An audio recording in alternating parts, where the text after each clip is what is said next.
Win their 5th consecutive game. And a brilliant performance from Livan Hernandez, shutting out the National League's best hitting team to earn his 50th complete game. Nats Cardinals in the series finale tonight. We promise a smashing good time.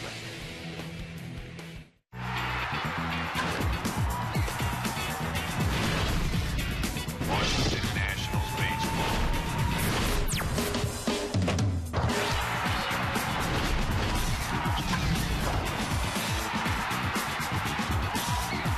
Washington Nationals baseball.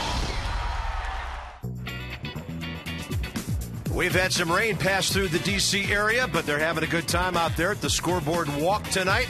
Lots of goodies to be had, and the Nats are feeling pretty good about their ball club. 5 in a row, and they have turned this into a 2-6 road trip for a very good St. Louis team. Bob Carpenter, F.P. Santangelo, Michael Morse right in the middle of everything. Just when we wonder, has he done it all? He does. He just goes one step further. It's all about beast mode for Michael Morse. That's what it says on his T-shirt under his jersey, and he's been absolutely spectacular lately. I mean, you talk about locked in. Look at these numbers. Homered in 9 of his last 22 games. He's absolutely on fire. He's been able to slow the game down. We say that all the time. I mean, if you could bottle this up and sell it right now, you'd be a millionaire, because what he has, it's called the zone, folks, and he's in it. Michael Morse turning around on camera and turning around fastballs, breaking balls, you name it. How do you get this guy out right now? You know, I don't know. I think you just have to pitch around him, but he's got Danny Espinosa hitting behind him tonight, so that's a little protection right there. But like you said, Bob, fastballs, curveballs, a little wow from Ryan Franklin. I think all of baseball right now is a little wow of what Michael Morse is doing. And, of course, when you're talking about the Nats, it's offense, it's defense. They're every night, and there's pitching. John Lannon solid at home this year, and he's already beaten St. Louis one time this season. Yeah, coming off a great outing last time out. 12 ground ball outs from Lannon. He was down in the strike zone. A lot of confidence that he finally beat the Philadelphia Phillies. We're looking for more of that tonight. And there's the offense, putting big runs up on the board. A lot of hits, 28 of them in the first 2 games of this series. The Nats have scored 18 runs against one of the best teams in the National League. Can they keep it up tonight? They're looking for a sweep. They don't do that against the Cardinals very often. Tonight is a big-time opportunity for the upstart, hard-hitting Nats.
Brought to you by AT&T, the nation's fastest mobile broadband network.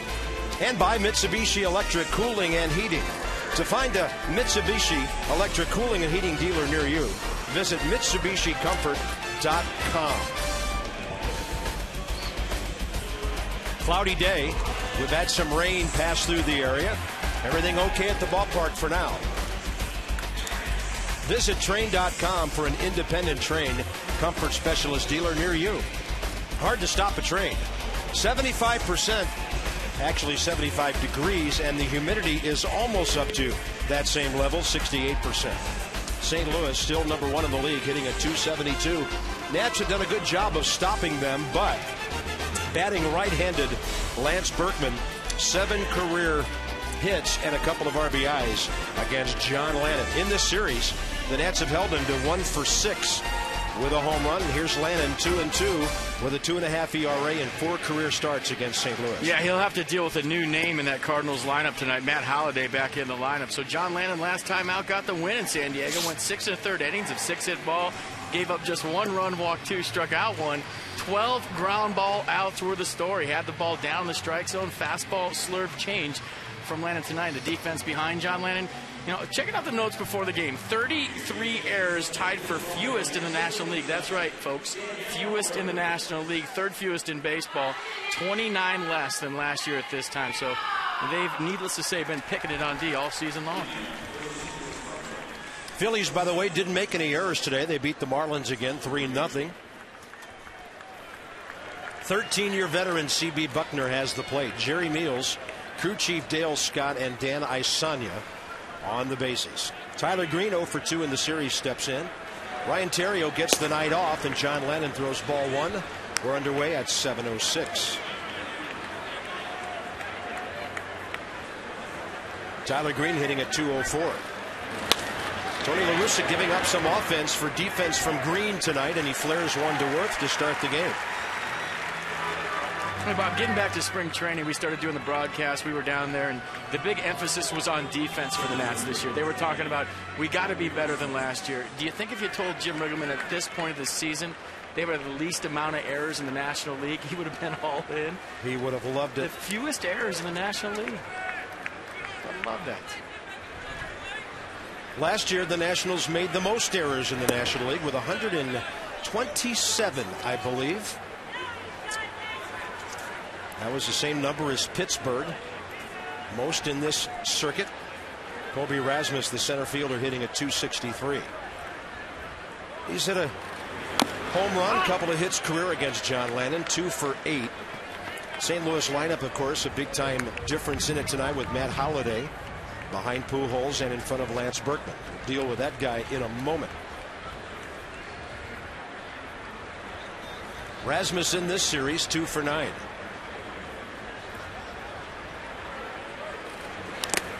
Foul tip. And John working with Wilson Ramos tonight as the Nats go for a sweep against a ball club that's only lost 3 games, actually 3 series on the road this year.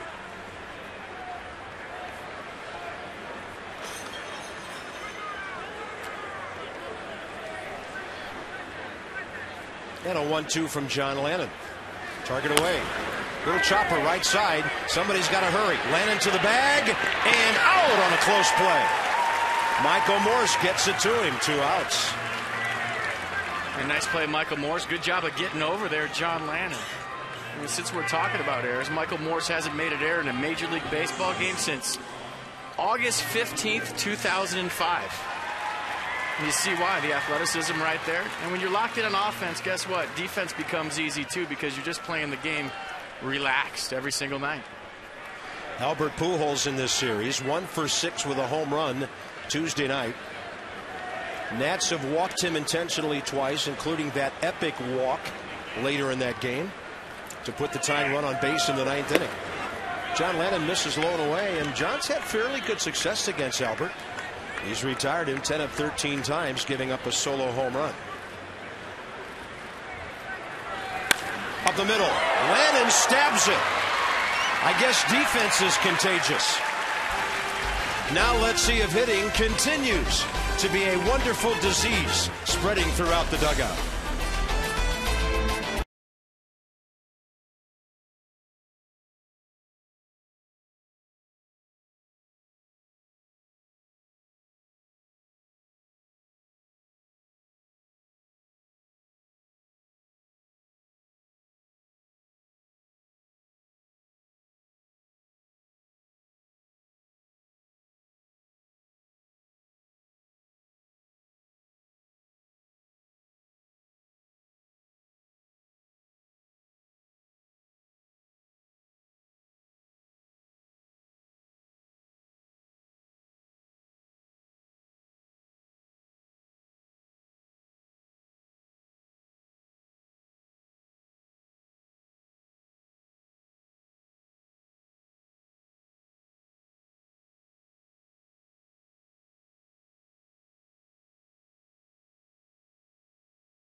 packaged by the UPS store. We love logistics.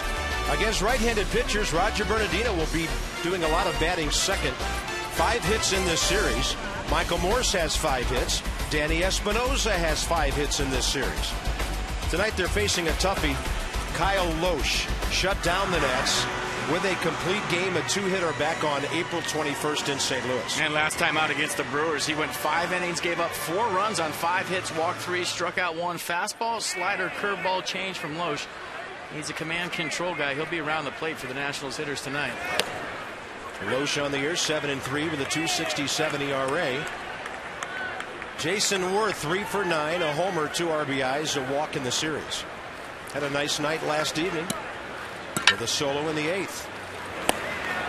That's on the inside corner, says Buckner. No balls, 2 strikes.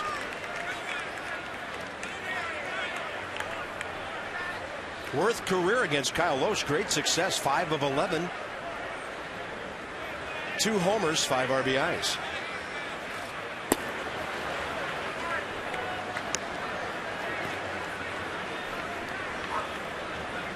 The aforementioned Bernardino.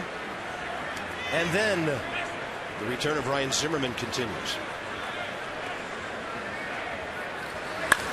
Jason Worth, left center field. See you later.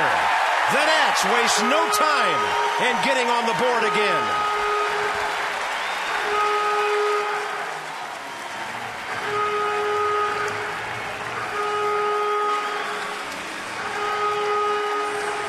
What has gotten into this offense?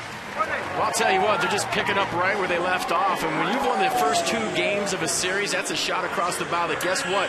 We're not just showing up tonight because we won the first 2 games. We're thinking sweep. So all of a sudden, Jason Worth sets the tone early with a leadoff home run.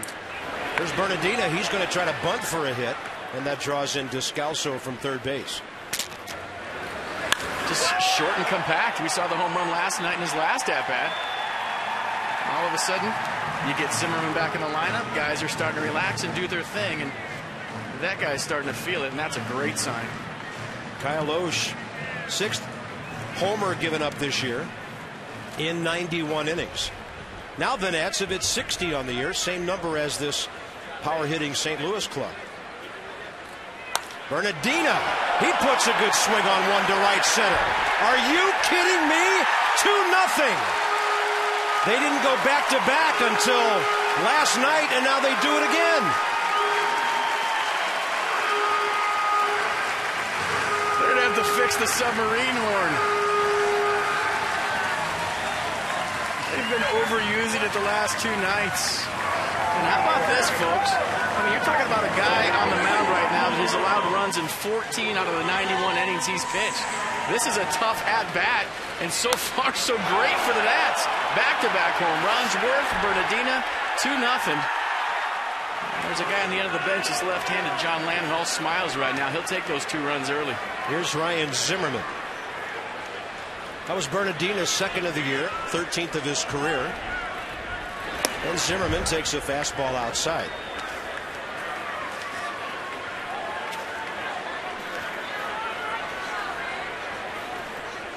Nationals came into this series with 55 home runs. They now have 61. Loesch takes a little bit off and misses upstairs, 2-0. I'm looking at my scorecard right now. HR. I feel like I'm playing poker with pocket aces. Wow. A couple of jacks to start this game off. How about that? That's a breaking ball for a strike to Zim. If you missed it earlier when I mentioned the Phillies beat the Marlins again today, 3-0. If the Nats could win tonight, they will be last place in the NL East no longer. Ryan Zimmerman flares one to left. Matt Holliday misjudges it, and then he has to slide to catch it. He thought it was going back further. Ended up making a good play.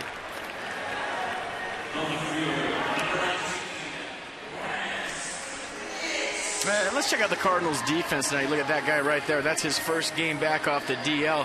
He had a right quad, so Holliday, Rasmussen, Berkman in the outfield. Green and Descalso on the left side. Schumacher and Pujols on the right side doing the catching. Yadier Molina. Lansnick's 1 hit, 1 RBI. That was a walk with the bases loaded in this series. He goes up hacking, and that ball's right off the end of his bat for Lance Berkman.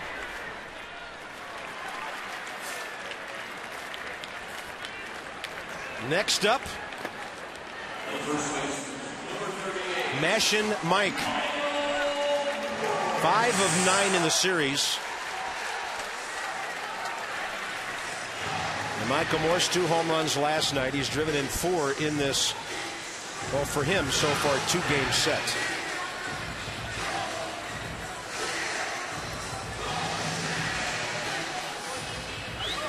For some reason, Michael Morse loves St. Louis pitching. He's 4 for 6 career against Kyle Loesch with an RBI. You can take the St. Louis out. He just likes pitching, period, right now. And taking beast mode to a whole new level. That's the T-shirt he wears under his uni. I'll tell you what, I've been around a lot of hot hitters before, but I've never seen anything like this. And we wondered out loud on the air, how would he respond to being the center of discussion in the opponent's meetings before the series? I mean, this is the one guy you got to circle for the Nats that can't beat you. And he has continued to crush the baseball. He crushes that one, and Matt Holliday has to go scrambling again. I'll tell you, the Nats are testing Matt Holliday's quad right now. Jason Worth, way out of here to start the game. Right after him, Roger Bernardino, way out of here to continue the first inning. And the Nats blasting to it.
In the season series against St. Louis. Yeah, check out the ERA right there, 3.98, very respectable. 2.66, very respectable, and 7 jacks to 6 jacks.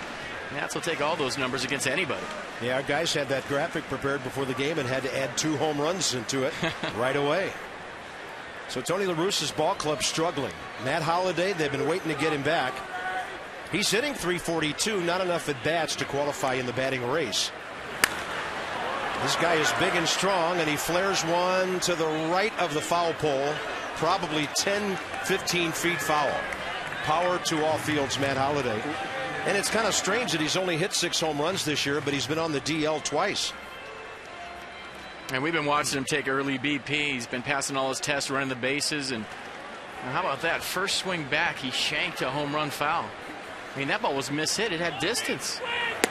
I don't think he felt too good on those sliding catches in left field. Last thing you want to see if you're a Cardinal observer is your guy sliding around in his first inning back.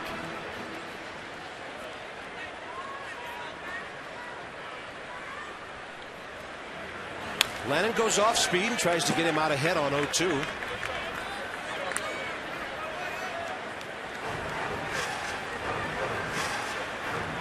And check out the grass blades on his left forearm. That's right.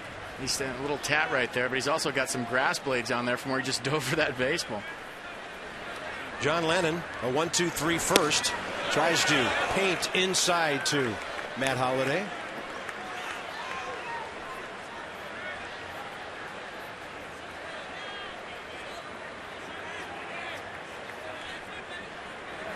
4 for 14 career against Lannon. Breaking ball. That's hit a mile. And Matt Holliday comes back and hits a home run. That is way up toward the top of the seats. There's a lift for you coming off the DL.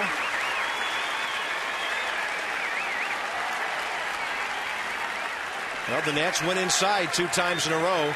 Matt Holliday made him pay. Yeah, that guy's strong. I mean, we've been watching him take BP for a couple of days right here, hitting balls all over the red porch. You see him just stay back, fooled on this ball. Big leg kick, kept his hands back, stayed through it. Well, welcome back, Matt Holliday. And just a great swing of the bat. I mean, his first swing told it all. I mean, he mishit that ball down the right field line. It had distance. He got some extension right there, and that ball was crushed. Yeah, look out here. Lance Berkman from the right side hitting .261. 14 of his 17 home runs from the other side of the plate. And Lannon makes a good pitch to get him away, trying to pull. Desmond handles it for the first out. John Lannon, by the way, just gave up his 8th home run in 81 innings this year. Shop Smart, Shop Luna, 70% off all flooring at 877-241 Luna. Highest career average against this organization, and they're both in the lineup tonight. Look at that. Yeah, look what they've done this series. 1 for 7 homer, 1 for 6 homer. Good pitching. Yeah, not a lot of damage.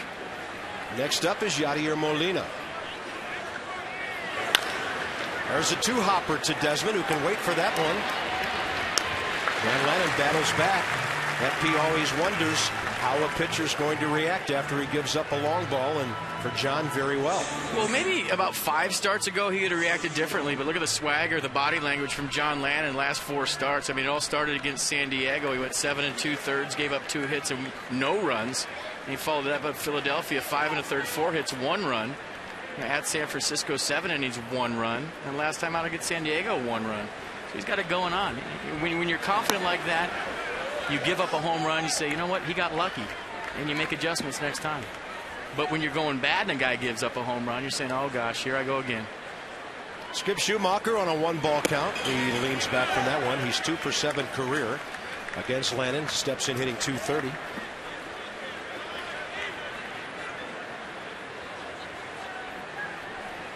Two 2-0 with a target outside corner. That's right on the edge. Well done.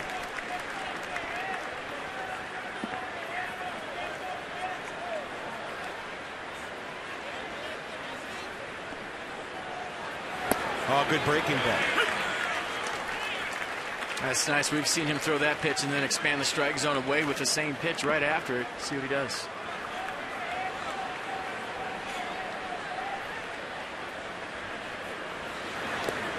He offered. No swing, says Dan Isanya down at third. And he tried to do it. And throw the curveball for a strike. The hitter has to respect the next curveball he sees. You see that? Did he go? Oh. Close. Very close. Closer than I thought originally. And a payoff pitch. That's inside. John Lannon walks. Schumacher with 2 outs. He'll face Daniel Descalso. Interesting about Tony La Russa. He had a couple of options tonight, but he stays with some left-handed batters at the bottom of his lineup with Schumacher and Descalso against John Lannon. That was a good pitch right there from John Lannon. I had that a strike. Descalso 0 for 4 in the series.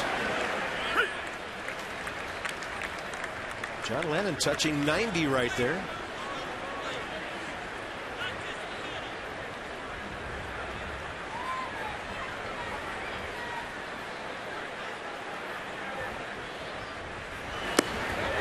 That had to be a swing. Right, 2.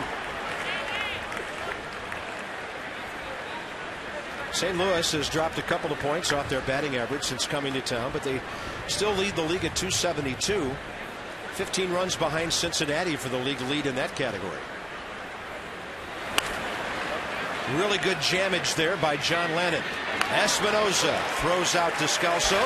3 homers worth Bernardina and Holliday. 2-1 Washington.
just keep on getting better. Michael Morse the same.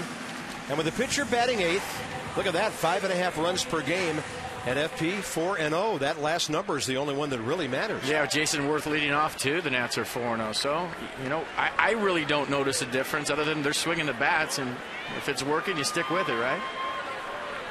Only thing I can think of is with the pitcher hitting 8th, they're in more of a hurry to get on base, and they're doing it. Bottom of the second underway. Danny Espinosa having a great series, 5 of 9 with a homer, 2 RBIs, 0 for 3 career against Kyle Loesch. Nats got him early. Can they continue to get him here in the second, third, fourth innings? We'll see.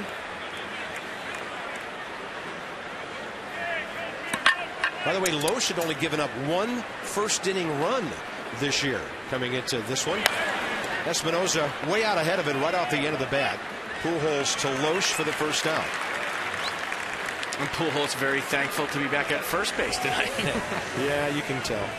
Had a tough night at third base last night, and I'll tell you what, folks, I played a lot of positions. The one position that I got the most nervous at when I came in and checked out a lineup card, third base.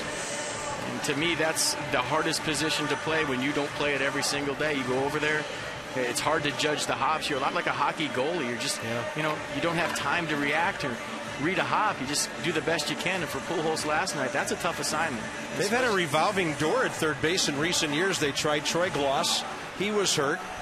Mark DeRosa, he got hurt. Alan Craig, he's on the DL. They really had a hard time finding any. David Freese, I think, not Craig, the player I'm thinking of. And they've just had a really hard time over there at that position since the departure several years ago of Scott Rowland. Here's Wilson Ramos on the corner. Ramos 12 for his last 64, hitting .248.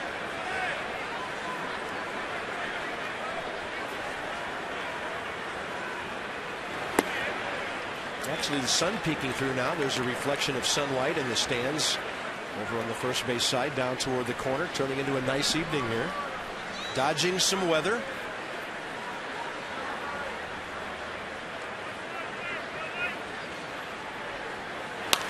Ramos reaches out and fouls one high in the air. Pujols trying to get there. Not quite. That's a great effort. And he went a long way for that ball and almost got it. He won a Gold Glove at first base several years ago. That's a tough play on the road, too. You're not real familiar with a visiting ballpark. You know your home ballpark. Obviously, you play 81 games there. But for Pujols right there, gave it a good run, good chase, good hustle. He won a Gold Glove in '06 when they went to the World Series and beat Detroit. 1 ball and 2 strikes to Wilson Ramos.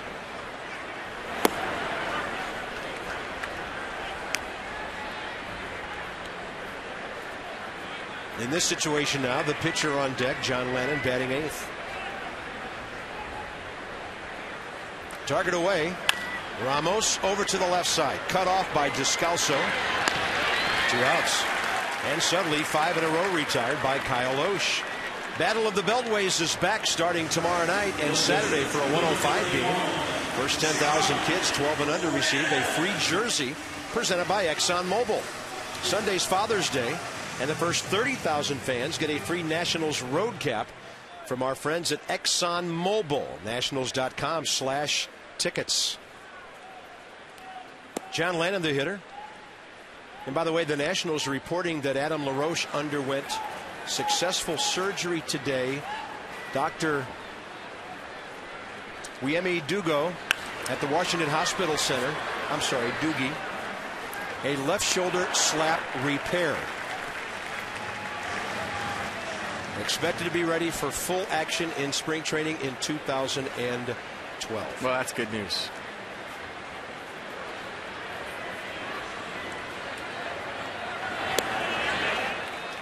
Have they ever said unsuccessful surgery? Haven't heard that. Oh, went in there and sorry to report it was unsuccessful. Hope we never hear that. 6 in a row for Loesch now. So after 2, the Nats on a couple of homers by Worth and Bernardina lead it 2-1.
Let's have a look at our Today in Baseball history. Switch to Fios on Network Ahead. To learn more, visit Verizon.com/getFios. Nats had Columbus as their AAA back in 06. 43 games over a 2-year period, breaking a 95-year-old International League record. 1 year later, Brandon Watson, for a very short time, about 3 weeks in April, would be the Nationals' opening day and starting center fielder. Columbus Clippers, ring your bell. Played in the International League for many years. Kyle Loesch as a hitter, 3 for 32. But a good career batting average for a pitcher of 154. John Lennon stays away. 1 ball, 1 strike. St. Louis got some help today. Brewers were hammered at Wrigley Field 12-7. They have to win to climb back into a tie, trying to break a 5-game losing streak. 2-1.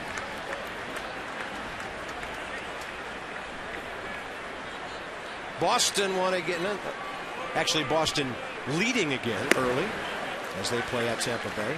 Now, you could have said Boston won again. They're up 1-0. That's pretty good for them. Boston won. Right now, they have the second most wins in baseball at 40. Phillies won again today, 7 straight. They have 44. Lowe slaps one foul.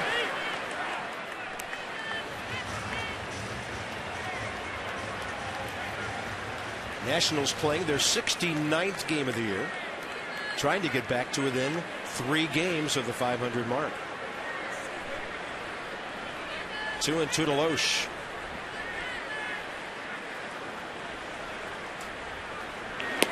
That's an off-speed breaking pitch that drops right in there.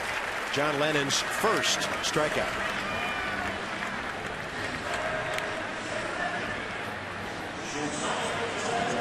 Got a good curveball going tonight. You look at this one. Loesch just gave up on it. Started in the left-hander's batter's box, broke it back. And that's a good pitch. He threw a couple good ones to Schumacher last inning. So good off-speed, keeping the fastball down. So far, so good. And John Lennon, the last time he's given up more than 1 run, 4 starts ago, May 21st at Baltimore. 1 in each of his last 3 starts, and only 2 of those earned. So here's Tyler Green, who flared one to Worth to start the game. And the count's 1-1. John's throwing some first pitch strikes.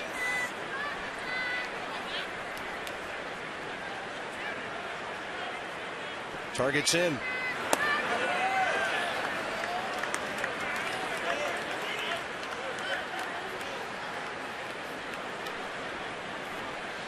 These 2 hitters important if you don't want to face Albert Pujols until the 4th.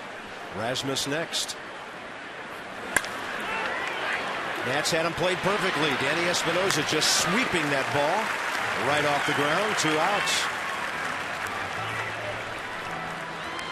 That confidence level high for Danny Espinosa right now, offensively, and it's been defensively all season long. Man, check out how easy he makes this play look. Routine play, right? Stand up and show the hose. Nationals were paid a great defensive compliment today by Joe Strauss, former Baltimore writer, who's the St. Louis beat writer for the Post-Dispatch over there.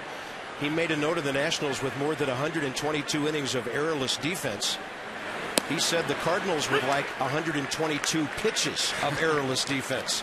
Washington outplaying everybody in the league defensively right now. Kobe Rasmus pulled one to Michael Moore's first time up. Does it again, but it's foul. And John Lennon, every time you look up, it's strike 1. Strike 1, strike 2, working ahead in the count. You see the ERA right there since May 22nd, lowest in baseball. How about that? And Jordan Zimmerman's in the top 4. Little flare right there is Desmond. John Lennon, another 1-2-3 inning, giving up just the homer to Holiday and leading 2-1. Desmond to lead off in the 3rd.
Bernardina.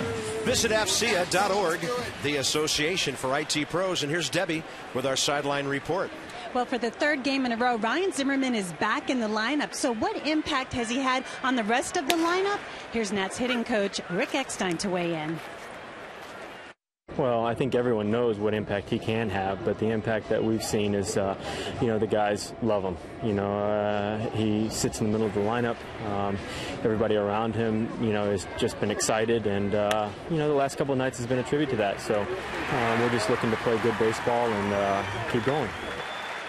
Rick also likes the competitive at-bats that the guys have had, and he said that the guys really do seem more relaxed at the plate, Bob.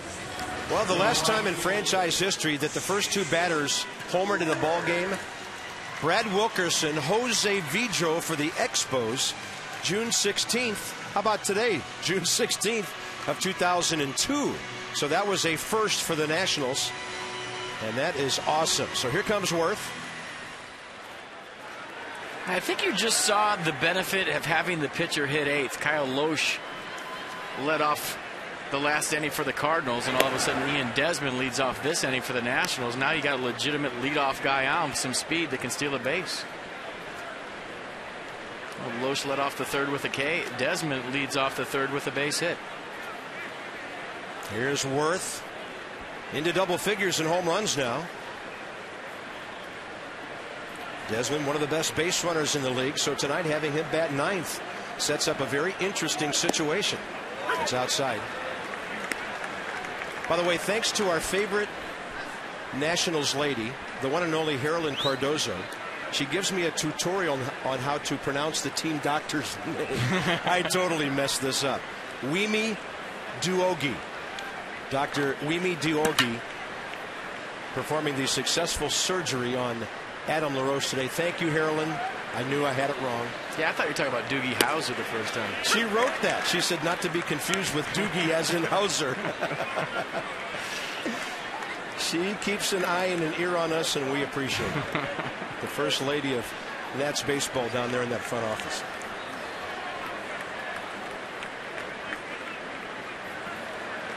Jason Worth now 4 for 10 in this series. 3 RBIs. He's now 6 for 12 against Loesch. 1-2 pitch.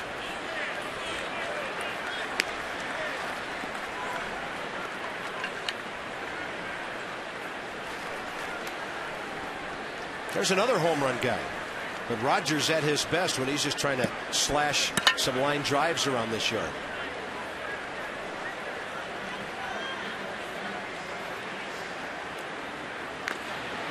Desmond was leaning towards second a little bit, had to take a big hop back to the bag. He has stolen 18 of 21 this year in the National League. Ian Desmond is right up among the best base stealers, 4th in the league. Worth, great job of just reaching out and spoiling a 2-strike pitch. And take a look at Yadier Molina and his signs right here. Normally with the runner on first base, you just put down one sign. I've been watching the last 2 or 3 pitches. He's putting down a sequence. Yeah, maybe one of the signs is the pitch, the other the location, but he's throwing down 3, 4 signs with just a runner on first. Maybe the way Washington's hitting, St. Louis thinks they know what's coming. You see that? 3 signs. Generally speaking, you just put down 1, 2 or change up. 1, 2, 3. One sign. He's putting down 3.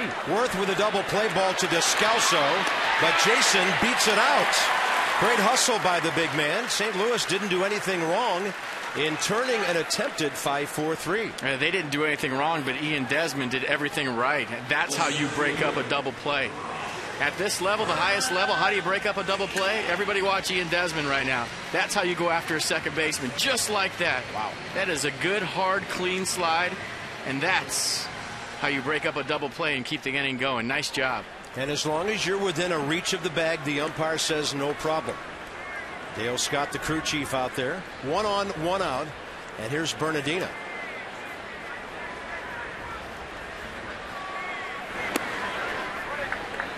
Loesch starts him off with a changeup.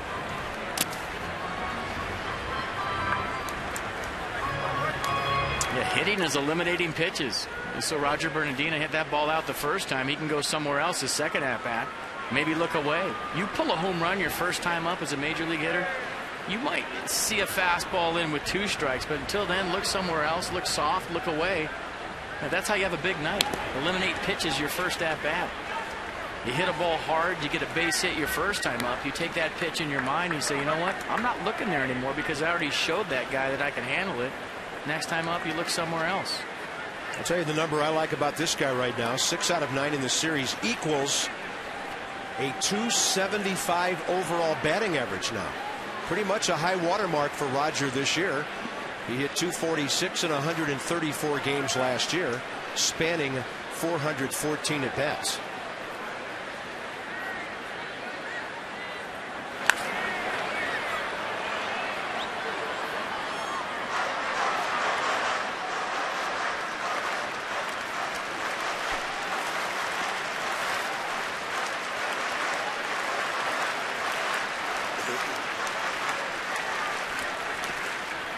He is a terror at Nationals Park.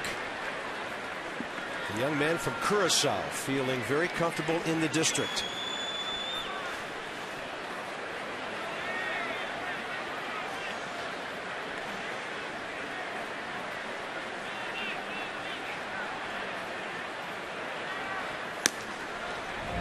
Remember in St. Louis, Bob, Kyle Loesch had a great tempo going. He was getting it and throwing it, very quick pace. And if I remember right, that was a very fast baseball game tonight. Very deliberate. Taking his time out there, stepping off the mound, and looking in, shaking off. So maybe not feeling like he's got his best stuff tonight. Working very slow. 2 hours and 22 minutes that day. A little different tonight. 5-0 win for the Cardinals in the last game of that series.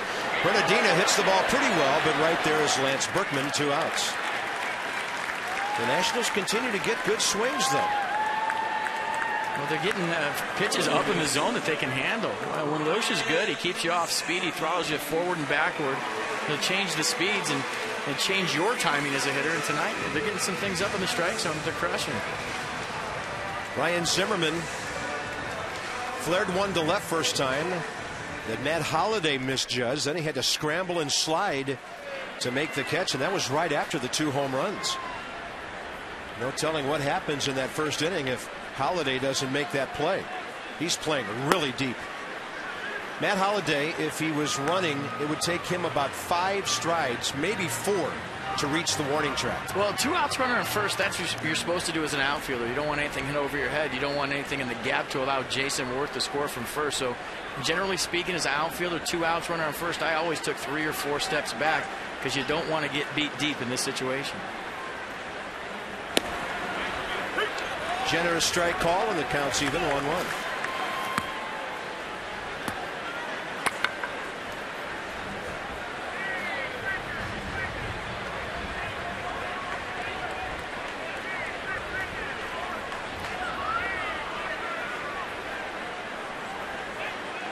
Ryan in the series, 2 for 11, 2 RBIs. He rips it. They play him up the middle a lot, and Schumacher will just scamper over to the bag, and the 3rd inning's over. Nets have 3 hits. They've stranded their first runner and lead 2-1.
Pujols, Holiday, Berkman coming up. Here's our trivia fact number 1 from AT&T. 13 straight games without committing an error for the Nationals. An all-time franchise record, all-time Nationals record, obviously. Trivia fact number 2, they're probably going to commit an error after trivia fact number 1. You ball players are so superstitious. Well, they got 3 guys coming up who can hit the ball pretty hard and force you to make a mistake.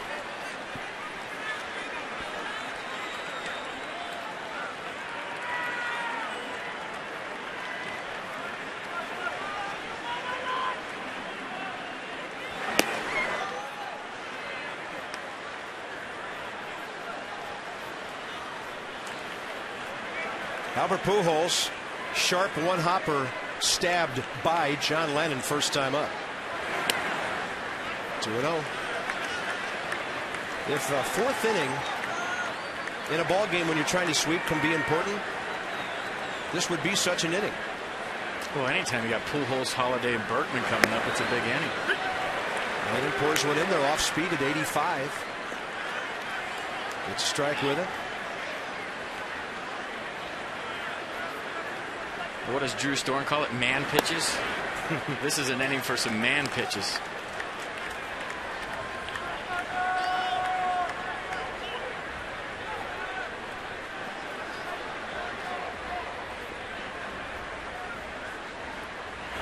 Pujols takes it off the plate, and he walks for the 31st time this year. We've got some more AT&T for you on the heels of that great defensive number. There's number 1. The drama's killing me right now. Wow, 18 straight for the Yankees just 2 years ago. MLB record. And that's almost another week worth of games. Worry about that later. Matt Holliday's 2 for 2. St. Louis in business here in the 4th inning with a walk and a base hit. You know, Matt Holliday, he's as good a hit collector as any power guy in baseball. He hits for really high average, just like Albert Pujols does. It just blows my mind that guys can sit around for 15 days on the DL, come off, hit a home run and a base hit, and make it look that easy. When you talk to most baseball players, most human beings, when you sit around for 15 days, you got to get your strike zone back, your timing back. It takes a minute. And it takes a couple days. You usually end up giving a few at-bats away before you feel it again. This guy looks like he didn't miss a day. Here's Berkman. Nats could use a couple here. Desmond might have had a play on Pujols, who slowed up to shield him off the ball. But Ian went to first base. Interesting base running play by Pujols, trying to hide that baseball from the shortstop, huh? And a very mature play by Ian Desmond. A lot of times you'll see a young infielder get caught up in this. Albert Pujols trying to screen Desmond, and the fact that the play was taking him toward first base. He didn't try to flip behind his back or go to second base. He took the play. He took what was given to him right there. That's a very good play. That's how you build a long errorless streak, right? Yeah. Making the right decisions. You got a 1-run lead. You won the first 2 games of the series. You know, take what the play gives you. Don't try to make something spectacular out of nothing. Here's Molina now, and the Cardinals have the tying run at third base with 1 out. He goes up the middle. That'll tie the game, but Espinosa plays it very well. 2-2 game now. Good fundamental hitting job by Molina, just grounding it by the pitcher. And a nice play by Danny Espinosa going up the middle. You know, take what the defense gives you. That's how you drive in 100. If they're playing back, just hit a ground ball up the middle. Espinosa getting over there, knowing he's got the catcher running, takes his time, sets and throws, and all of a sudden, new ball game. Schumacher walked his first time up with 2 outs back in the second. John drops a breaking ball in there.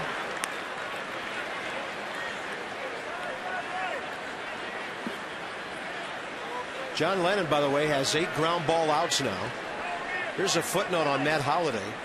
Since 04, 3 hitters in baseball higher averages: Ichiro, Pujols, and Joe Mauer. His base hit leads to a run for St. Louis in the top of the 4th to tie the game. Nix, Morris, and Espinosa coming up for the Nats.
things changing dramatically.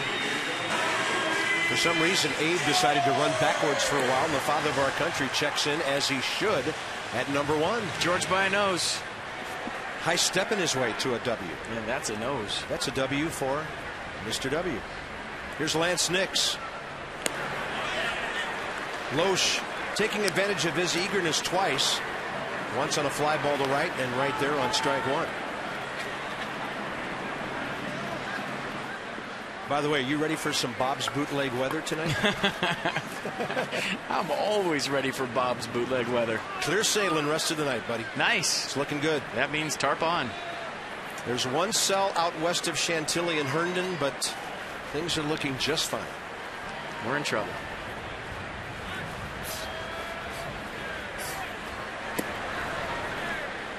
Bootleg Bob's biggest enemy is the pop-up storm that can materialize at any time. See, you just covered yourself right there because you know that you know nothing about weather. Just like another one.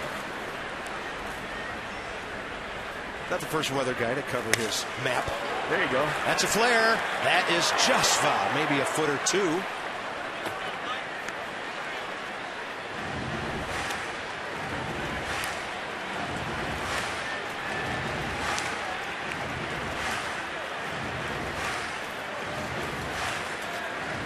And that'll be it for that bat. And Lance Nix, 1 for 7 in the series. We'll try another. Lance still hitting .316 over his last 30 games.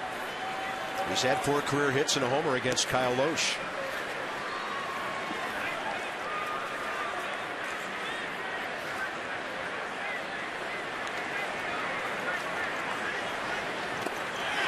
And he's not giving Lance Nix really any fastballs to deal with. That'll be his second strikeout.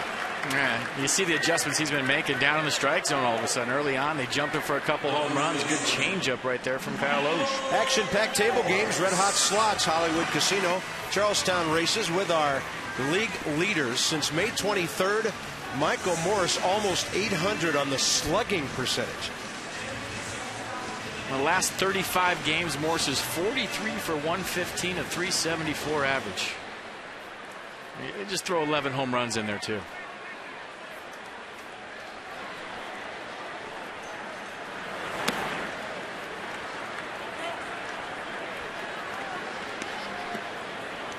Morse lined out to left first time. From time to time, people ask me, okay, can you explain slugging percentage? And it's a measure of a hitter's power. Total bases divided by at bats. So if Michael Morse, like last night, what do you have, 10 total bases? 4 at bats? I'm going to say that's good.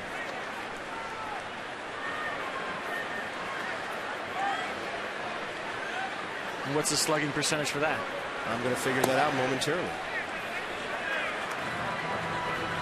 That's all I know is he's seeing the ball big. And when you're in this type of zone, sometimes a hitter, you start to think, how long am I going to stay here? How long is this going to last? The guys that stay in it the longest don't think about it. You're seeing the ball right out of the pitcher's hand. You know, ball or strike. You're determining it early. You're getting yourself into hitter's counts for the majority of the at-bats. 3-1 right here. And it's just hard to explain. It's just the ability to slow the game down. You talk to guys like Michael Jordan when they slow the game down. And Tony Gwynn did a great job of that when he was a major leaguer. You get in that zone, all of a sudden everything's moving slowly. You're making good decisions. This one deep to right center. It is right off the scoreboard, 375 feet away. Michael Morse just keeps on slugging. This is another example of it. You know, 3-0 to 3-1. You stay with your game plan. You look for your pitch in your spot, and you get it. And something in your head tells you very quickly, that's a strike, I want to swing at it, where when you're going bad, you just determine that you're going to swing before it even comes out of his hand. Right now, Michael Morse is just on fire. There is no hotter hitter in baseball than this guy right here. Exmo brought to you by the 2011 Jeep Compass. Very impressive. Hey, Michael might as well get his 12th double. He had his 12th home run last night, and those two numbers keep rising seemingly together.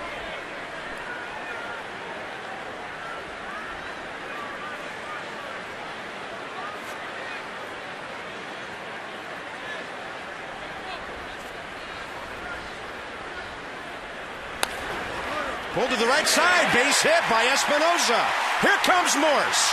Berkman's throw is wild. Nobody backing up back there. Nationals lead 3-2, and Espinoza ends up at second base.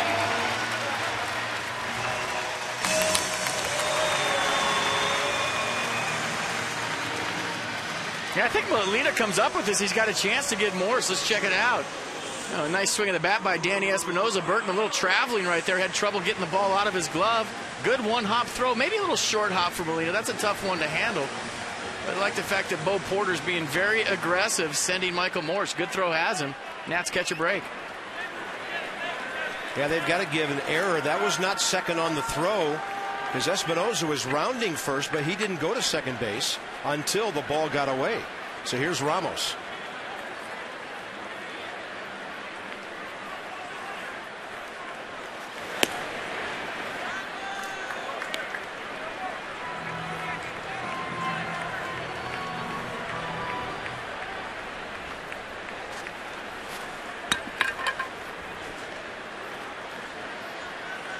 Ramos pulled the ball to the third baseman first time up. That was Danny Espinoza's 38th RBI. Only 4 behind Albert Pujols, who has 42. This ball is well hit by Ramos down the right field line and flirting with the corner, but tailing foul.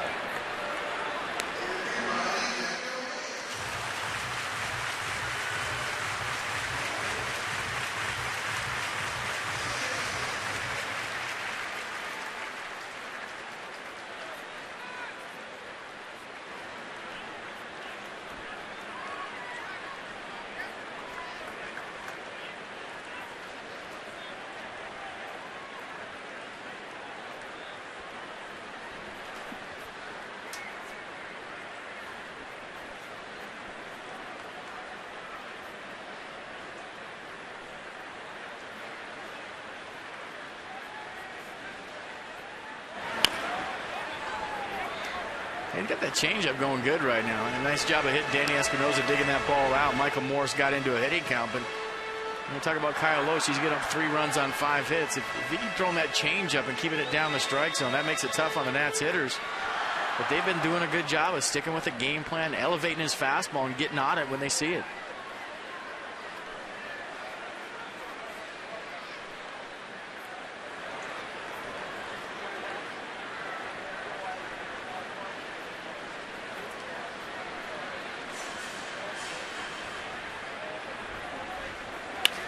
Ramos, look out, Bo Porter.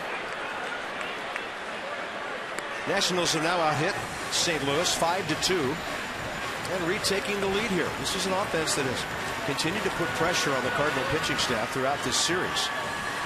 We've seen a lot of games this year at P where the Nats scored early, then it got shut down for the rest of the night. Not so this week. Yeah, early in the season it was dump the puck and chase, but now they've been adding on, especially in this series.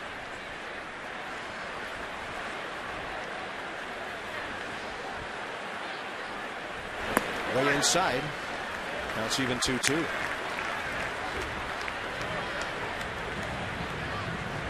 John Lannon is next, which could influence how Loesch pitches to Ramos here. Well, if he puts Ramos on, Lannon bumps 2 guys into scoring position. And runners on second and third for Ian Desmond, who singled his first time up. And now has a 10-game hitting streak, by the way. That's ball 3. I mean, go ahead and pitch around this guy. It's falling right into Jim Riggleman's hands.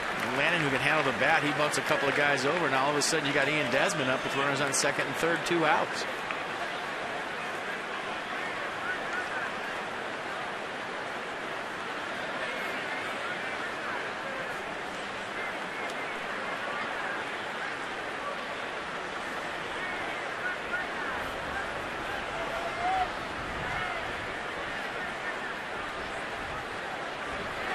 Ramos on a 3-2 will sky it out to left center.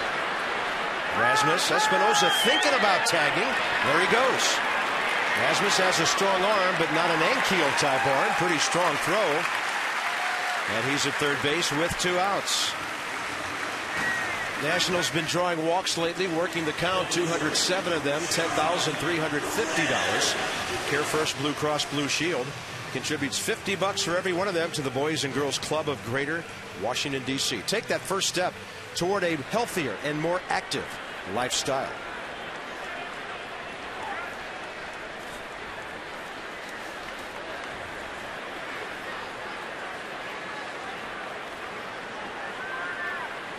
Not be a good time for your first hit of the year.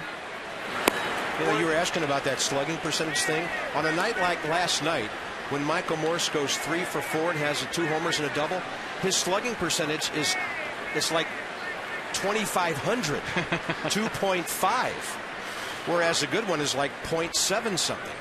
You know, guys are going to have a night like that every time.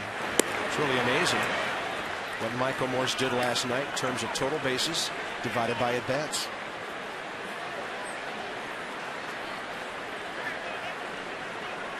John Lennon at least has a chance to drive in his 6th career run here. Still looking for his first base hit of the year. Outside. 2-1. John's 0 for 26 this year.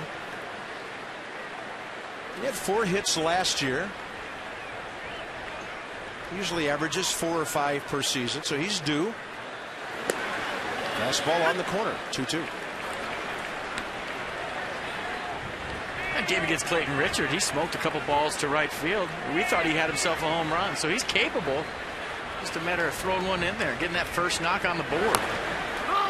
On a pitch low, he got a piece of it to stay alive and force Kyle Loesch into at least his 65th pitch of the night here in the 4th inning.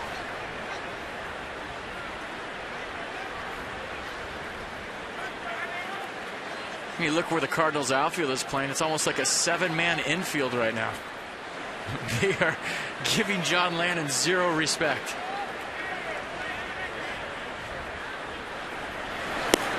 Ball 3 on a good take. Hey, if it's unhittable, take it. You might get a borderline call, and now the play will be third base, 2 outs, and a payoff pitch from Loesch to his opposing pitcher. Yeah, at very least, you made him fire 6 bullets.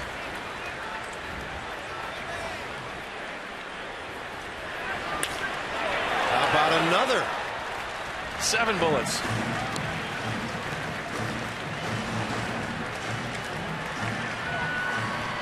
The Mariners are coming to town the next series after the Orioles. John Lannon doing his best Ichiro right there. Staying alive. Ball 4. Great at bat. Kyle Loesch, who features great control. It's only his 19th walk this year in 95 innings. And the Nats now have a chance for a big inning. Ian Desmond singled up the middle, leading off the 3rd, extending his hitting streak to 10 ball games. Ian is now hitting over 300 during that streak. And his batting average trying to rise up now beyond the 240 mark.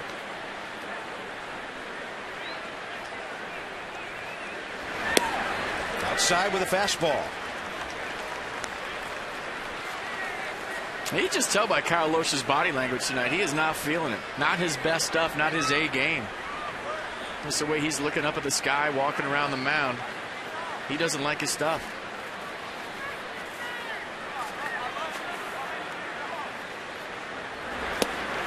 Goes off speed. His off-speed stuff has been his go-to pitches tonight. It usually is. I mean, that's how he gets guys out. He's been leaving some balls up in the strike zone for a hot-hitting baseball team.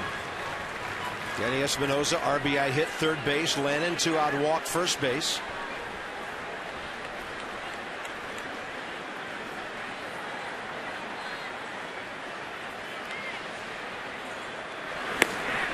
And a high strike near the outside edge. 1-2.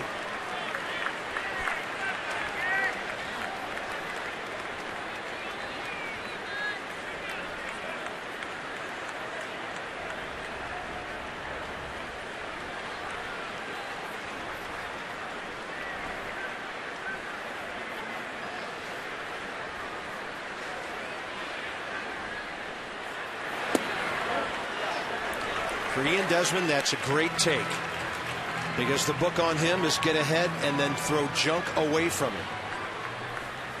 Well, we saw that a lot last night with Livan Hernandez. You establish the strike zone away, then you try to tease the strike zone with the next pitch, expand and get the hitter to commit. Good take by Ian Desmond.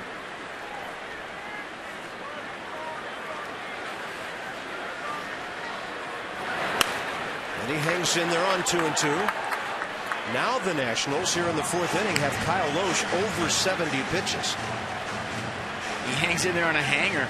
That's the same pitch that Wilson Ramos just flew out to center field on. And Kyle Loesch is flirting with disaster up in the strike zone with off speed like that. Tuesday night, Jaime Garcia, 107 pitches, 6 innings. Last night, Kyle McClellan, 77 pitches, 5 innings. The Nats are making these guys work really hard. Outside, 3-2, and that'll give John Lannon a head start at first base as Dan Radisson walks over to remind him of the situation.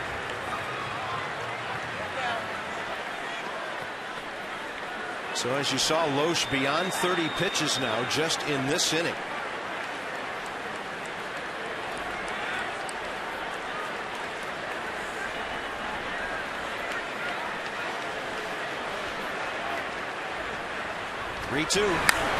Desmond hangs in again. And a 3-2 fastball up in his eyes. Probably ball 4, but that is a good pitch if you can get on top of it.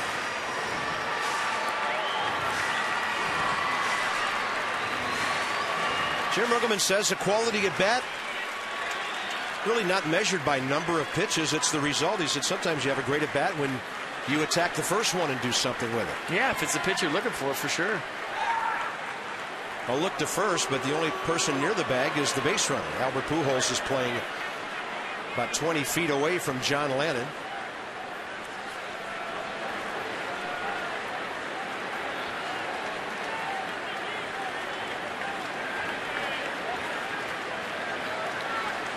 Three-two again. Desmond pops it up to center. Into the twilight. Colby Rasmus finding the ball. And the Nats in a long fourth inning settle for a run, but they retake the lead on a Espinosa RBI.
By Verizon 4G LTE, America's largest and most reliable wireless network.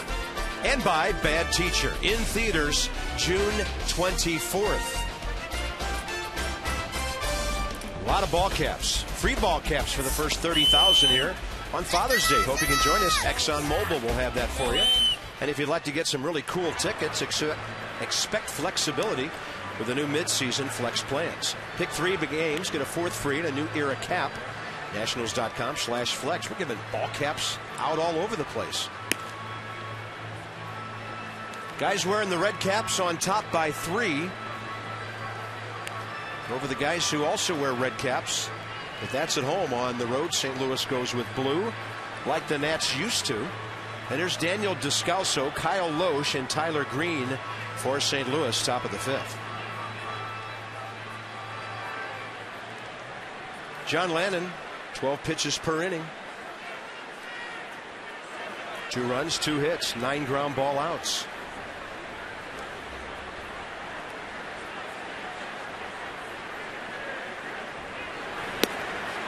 There's that breaking ball, FP. He's been able to throw for strikes to the left-handers. Yeah, got it going on tonight. A little slurvy curve that he features. A good way to steal strike one. He's done it to a couple of the lefties so far. And the Schumacher just did it to Descalso. Good way to get strike one.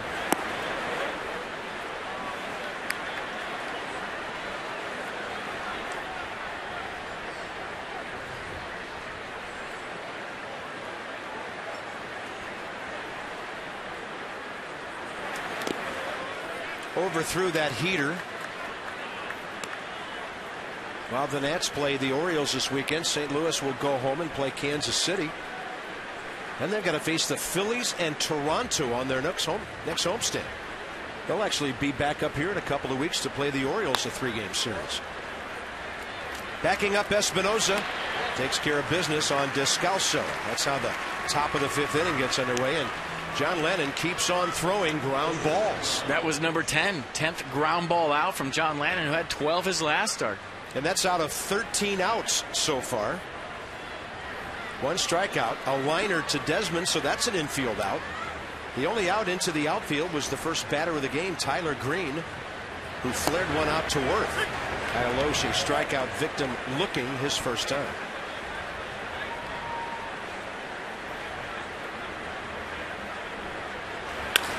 That ball laced in the left. And Kyle Oshie has his 4th hit of the season. 1 on 1 out. That interrupts the flow of the game a little bit for the Nats. Hankook Tires, our game flow.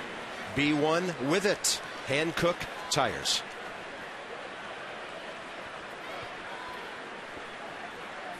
It's funny how you start to get to the bottom of the Cardinals order and you already start thinking about the big boys coming up. I mean, that's the advantage you have as an offensive team like the Cardinals. That presence that's always in the dugout. If you're a pitcher, you feel that. You start saying, I'm getting toward the bottom of the order. This is a pitcher hit. If I don't get him out, here come the big boys. Oh, this should be 2. Lennon Espinoza, 1-for-3. John Lennon, 3 more ground ball outs. And of the first 15 he gets in the game, 12 of them have been bouncers. Nats turn their 59th double play.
To start Washington's night.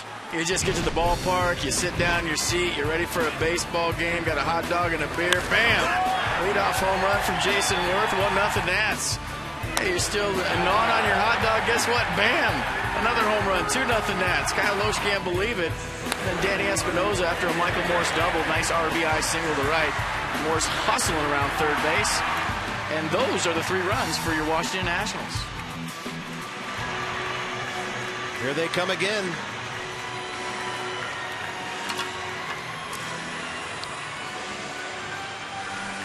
Nationals approaching the top 5 in the league now in home runs as a team with 61.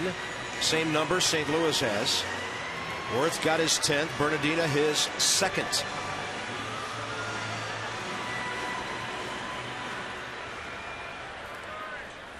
By the way, John Lennon threw 5 innings, 20 fewer pitches than Kyle Oshie threw 4.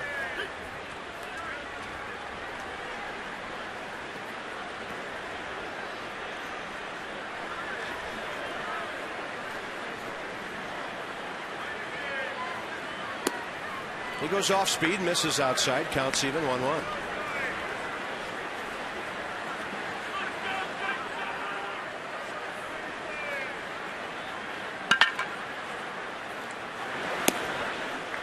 Nibbling, and missing again. One of these days I'll leave Jason Worth in as many stances alone, but he's featuring a toe tap all of a sudden. And check it out, he's getting back on his backside with a little toe tap, little timing mechanism. There it is, little tap and go. That's a 3-hopper to the shortstop, Tyler Green. First out here in the 5th. I like it though, he's making adjustments. And when he finds one he likes, and I'm pretty sure he likes this one, the results have been outstanding. He'll stick with it for a while, but you know, why stick with something that doesn't work as a hitter? I always thought, hey, if something's not working, tinker with it a little bit. You know, we're up here noticing everything every single night, but I like the fact that he's not afraid to make adjustments at the plate. That shows me that he's trying to figure it out, and stance number 12 looks good to me. You sure it's that few? Yeah. Roger Bernardina has hit the ball pretty well twice. Lined out to Berkman and right last time, and Rogers taking some good quick cuts. He is 6 for 10 in this series with a homer, 2 RBIs. He's been on base 7 times. He was hit by a pitch earlier. I was talking to Jason today before the game, and he's digging the leadoff slide. He said if he feels like it gets him up more in the game, it gets him up in the 8th and 9th inning when, you know, there's big situations. I was talking to him about it. I said, hey, I led off my whole career. There's a lot of chances to drive in runs in the leadoff spot. I don't think people realize that, especially in the National League. You got the pitcher bunting guys over. You have a position player hitting ninth, which is a lot like the American League. So he said he's digging the fact that he comes up in big situations late in the ball game just for the fact that he's leading off. It'd be amazing to see how many more at bats he might end up with this year than in years past when he was hitting 5th or 6th for the Phillies. Bernardina sitting on 3-1, but he didn't get it, and that will play for Descalso. That's a disappointing result on a 3-1 count. 2 outs, bases empty for Ryan Zimmerman. Turned into a beautiful night here. It rained pretty hard, pretty steadily. A couple of hours before the ball game, and quite comfortable on South Capitol Street right now. Ryan has flied to left and hit a hard ground ball out to second. And you see where Schumacher, the second baseman, is playing. This is how teams have been playing Ryan ever since he came to the big leagues. That's just kind of how the Cardinals play as well. I mean, Albert Pujols probably plays farthest off the bag of any first baseman in the league. They try to take away that hole over there, and what does that do? It pushes the second baseman up the middle. Great pitch. Kyle Loesch at times brilliant command tonight, and other times working really slowly. The Nats would like to at least get him up to around 90 pitches here through 5. He's at 86. It's a good shot of Pujols playing way off the line. Trying to get his second 1-2-3 inning of the night.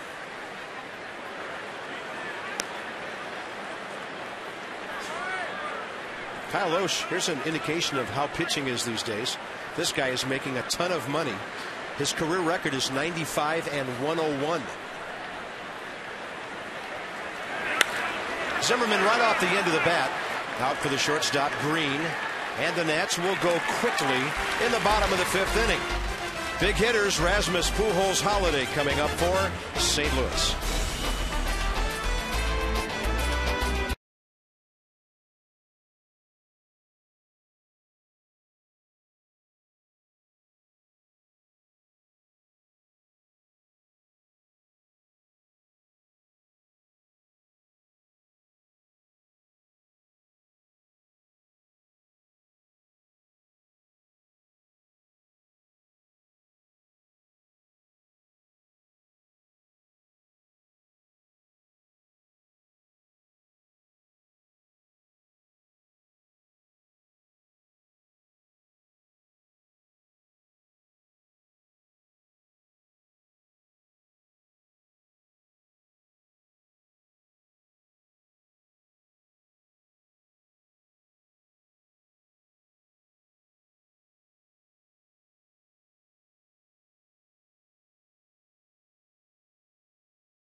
right there and show his home run tonight.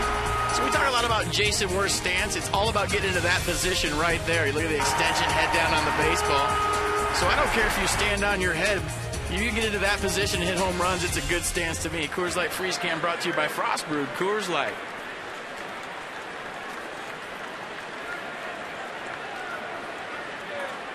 John Lennon back to work, 55 pitches, 37 strikes through 5 innings. This first batter really key here. Rasmus is 0 for 2, 2 for 11 in the series, with Pujols and Holiday to follow.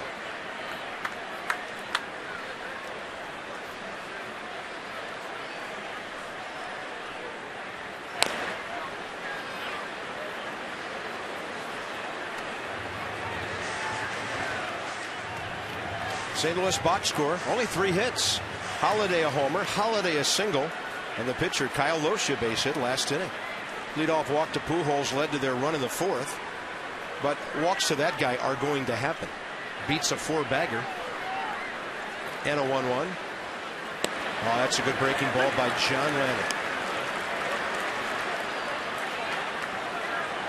At 2 places you can go after that. He jammed Rasmus last time up with a line drive to shortstop with a fastball in, or he could repeat the pitch, expand the strike zone away. Goes hard inside to move the hitter off the plate.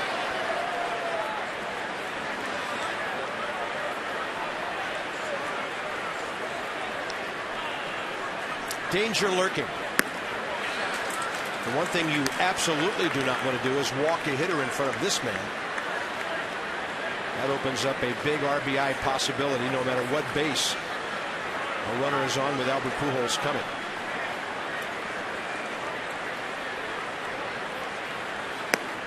Oh, he got him high in the zone. Colby Rasmus taking a borderline pitch. John Lennon's 2nd strikeout. Yeah, Tony La Russa didn't like it, but you know what happens? You throw strikes all night long, all of a sudden CB Buckner starts hunting strikes. You get the benefit of the doubt. Yeah, top of the strike zone right there, but John Lannon's been strike 1 all night long. He's got a good tempo going. He's been throwing strikes, and guess what? You get the benefit of the doubt on close calls when you're pounding the zone all night long. Well, it's good to know the high strike is not dead. And here's Pujols, 0 for 1 with a walk and a run scored. Whether it's a strike or not is irrelevant. The thing is, CB Buckner's back there thinking strike because you've thrown strikes all night long. So if you're thinking strike instead of ball, you know, on a borderline pitch, what do? You ring him up just like that. Now Pujols becomes more dangerous. 15 home runs, 42 RBIs on the year. He was jumping all over that 2-0 pitch, and he's aboard for Matt Holliday. What Ryan Zimmerman's return does for the Nats, Matt Holliday's evidently does for the Cards. Let's have a look at our Dodge Exmo on Albert's swing. There we just saw Jason Worth's home runs. Very similar right here. Look at the extension, letting the ball get deep in the zone. And there's not too many hitters in baseball that can let the ball travel that far into the strike zone and still smoke it to right. That's a great swing. Exmo brought to you by Ram Trucks, designed, tested, and proven to be the best trucks Dodge has ever built. Ram. Strike to Holiday, outside corner. He pulled his homer and then went the other way for a base hit last time. With Espinosa playing in double play position, Matt Holliday has about 95 feet of room on the right side of the infield. But if you jam him, you better get it way in there. Lannon threw one out over the plate, and Holliday couldn't get it. Oh, frisky fastball from John Lannon. 91 miles an hour by him.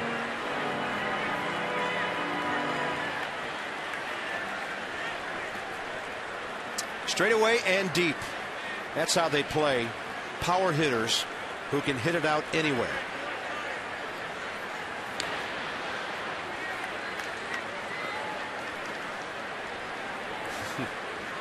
Albert with a kind word from Michael Morse and that pickoff toss. Mark McGuire watching. Well, that's the hitters club over there right now. First base is the hitters club. Maybe Albert's asking Michael his secrets. Should be 2. Espinosa, Desmond, 4-6-3. The Nats turn another double play, and John Lannon now has 14 ground ball outs in 6 innings of brilliant pitching.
for the Achiever in you. Go to Hagerstown, Low A, or Double A Harrisburg, and that's where the hitters are this year. Who's a hitting coach in Hagerstown? Stay hot. Nicely done. All right, 4, 5, and 6 for the Nats. Bottom 6, Nix, Morse, Espinoza. Kyle Loesch throws his 89th pitch. If the Nats can take care of some business here, they will soon be into that beleaguered St. Louis bullpen again. They need to find a way from Kyle Loesch to quit getting any quick innings here. That ball launched to right field, and it is gone! Lance Nix, his 10th of the year. Nationals lead 4-2.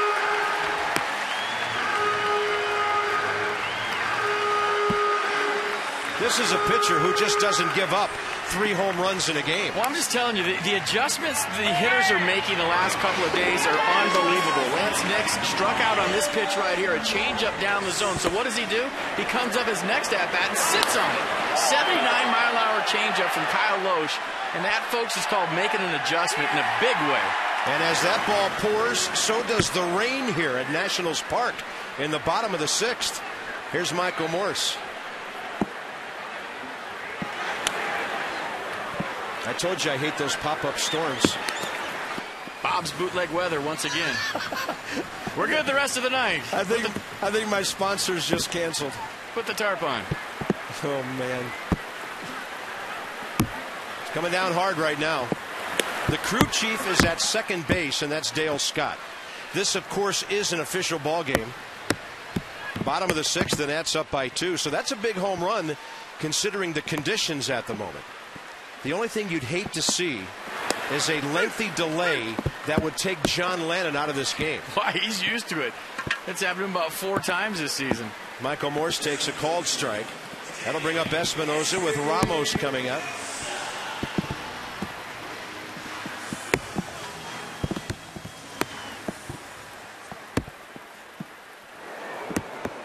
Nationals box score full of solo home runs tonight. It's amazing how this ball club is hitting.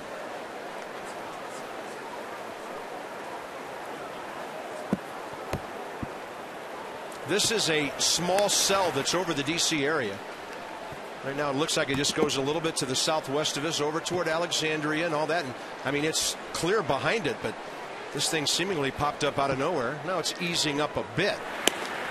Espinoza swings through one. Danny's 1 for 2 with an RBI single.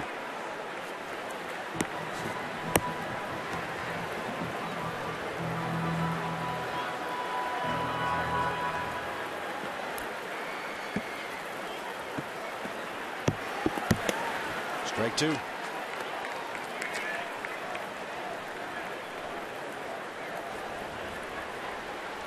Just got an email from the American Meteorological Society. They have revoked my license. What took him so long? Espinoza into left. That ball's got some carry to it, taking Matt Holliday to the edge of the track for out number 2. Ramos will be next with 2 outs here in the 6th. But you have my word, this will not last long unless some weather to the northeast of us actually backs up. And you know, the wind is kind of an unusual pattern here. It's coming in from right field. We don't see that often. And I'm going to stop now. That's fine. You know I love weather. I just like good weather. Well, nothing will match the weather we saw the last time these two teams got together in the Gateway City. Tornadoes around the ballpark and some ungodly looking skies. Let's check out the Lance Nix home run again. I talk about adjustments. Look at the location of this pitch. He struck out on a nasty changeup his last time up. What does he do? He lets that ball travel. He looks for a changeup. And that's how you hit at the major league level. You make adjustments. You know that he got you out with a changeup last time, so why would you look for anything else? That's smart hitting right there. Ramos with a base hit up the middle. He'll be 1 for 3 tonight. And the Nats have had at least 2 hits in 3 different innings tonight. St. Louis has had 1 hit in 4 different innings. And the St. Louis trainer is heading for Kyle Loesch. Something's not right out there. I don't think the ball hit him, but he might have tweaked something getting out of the way. That's their head trainer, Greg Hawk.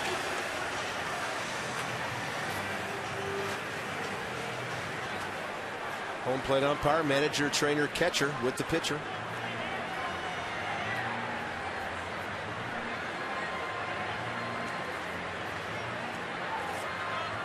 Let's check it out again. I didn't see what happened to Kyle Loesch. I was just checking out the linea straight up the middle. It almost smoked him.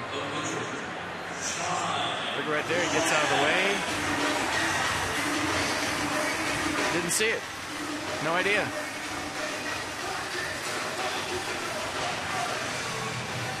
All right, this would be a good time for John Lannon's first hit of the season.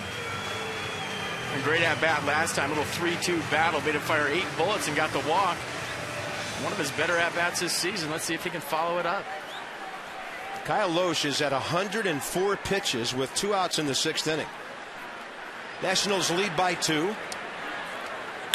Lannon left field, but they play him shallow, and Holiday is there to grab it. A run on the Lance Nix leadoff home run, his 10th. Washington 4, St. Louis 2.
All these pitches are.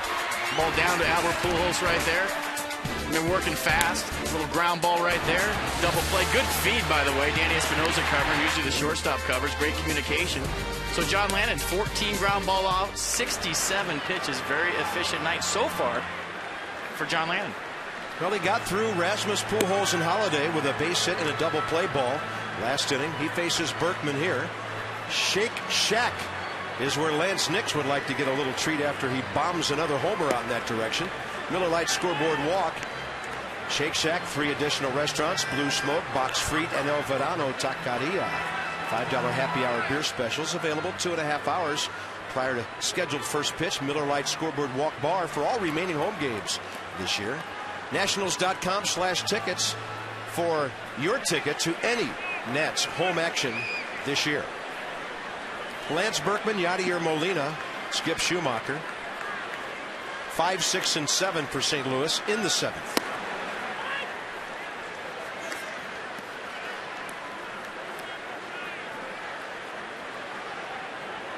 Look at all the ground ball outs from John Lannon. John Lannon's gone 6 for the 9th time this year. How many times has he gone 7? Twice. 7 2/3 against the Padres, no runs. 7 innings, 2 starts ago at San Francisco. 1 run. Slapped up the middle by Berkman. His first base hit of this game. And Lance Berkman, only his 2nd hit of the series after the home run he hit here Tuesday night. And that'll get the bullpen alerted. Jim Lett answering the phone right now. You see a lot of guys stretching down there.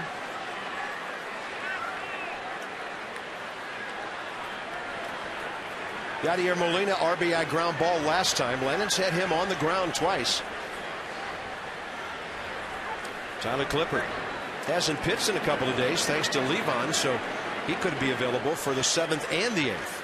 Ideally, it would be just the 8th inning. And we know Jim Riggleman, he will not hesitate to go to clip for 2 frames, 6 outs, if there is a clip and save opportunity with Drew Storen. I was talking to Drew today. He lives with Tyler Clippard, and they were talking about, you know, hanging out, doing stuff together. I said, does he set the table for you when you guys eat? You got to tip that guy. He's putting saves on a platter for you right now.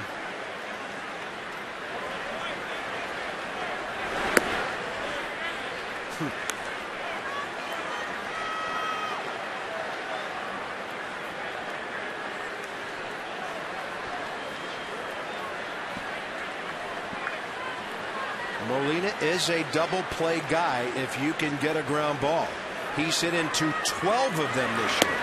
That's on the corner. Albert Pujols is hit into 17. This is an amazing number. St. Louis plays its 70th game of the year tonight.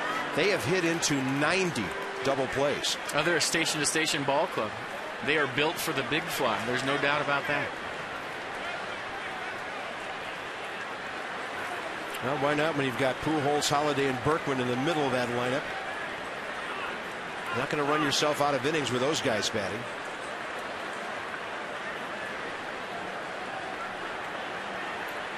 One-two from Lannon. Coming in. Molina made a slight offer at that breaking ball.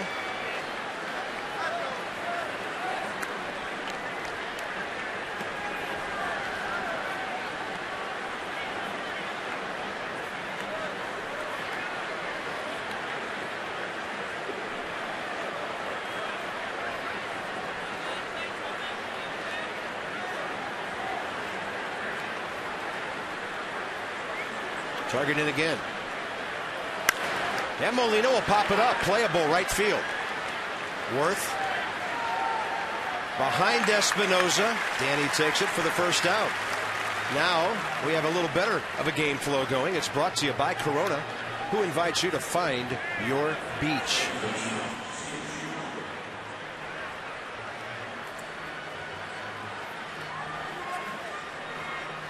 Spring-like weather here in June. It's more like spring than it was in May. Schumacher, a walk and a ground ball.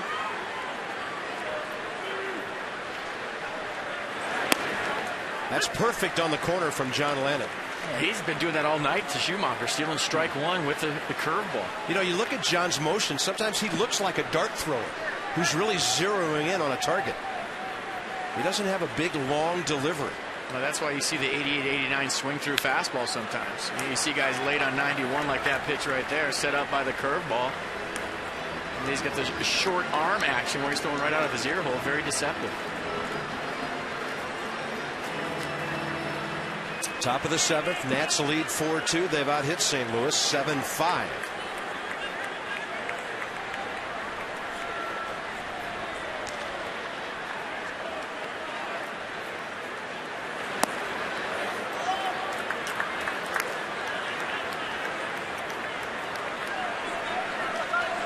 Mitchell Boggs for St. Louis.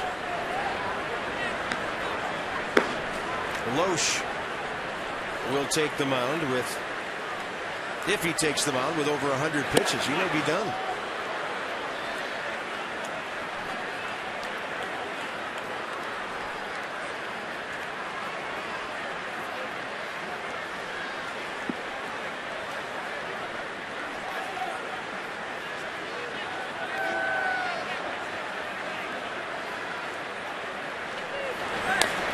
Gets Schumacher to roll one over.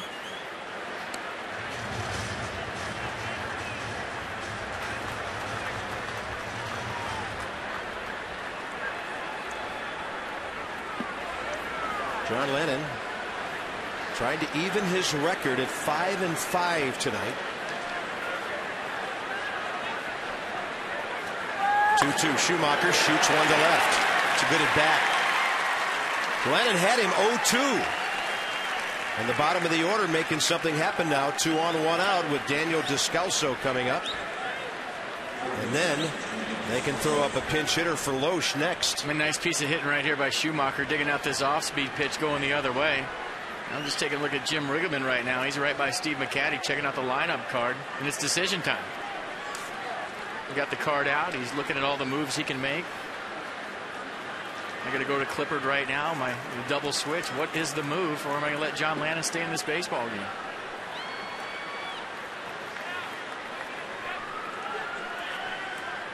They have a right-handed batter actually coming in right now for Descalso, and that'll be Andrew Brown. Here comes McCaddy.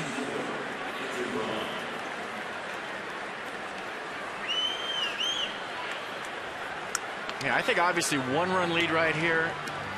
John Lannon is done. 2-run lead gives him a little bit of room here to get out of this jam. So Steve McCaddy maybe going out there to give him a little blow, give him a little break, let him catch his breath a little bit, go over the pinch hitter. Brown, very aggressive hitter. We've seen him a couple games in this series go right after the first pitch. So looking for a ground ball out, looking to get out of this inning. A lot of ground ball out so far from John Lannon tonight. Yeah, Tony La Russa did not want to see another ground ball off the bat of Descalso, who had hit 2 of them to Danny Espinoza. Brown is 1 for 7 with an RBI in 3 major league games. 0 for 1 as a pinch hitter, and Tyler Clippard is ready. Fresh in the mind of McCaddy and Riggleman, the 2 double play balls John Lannon has thrown tonight.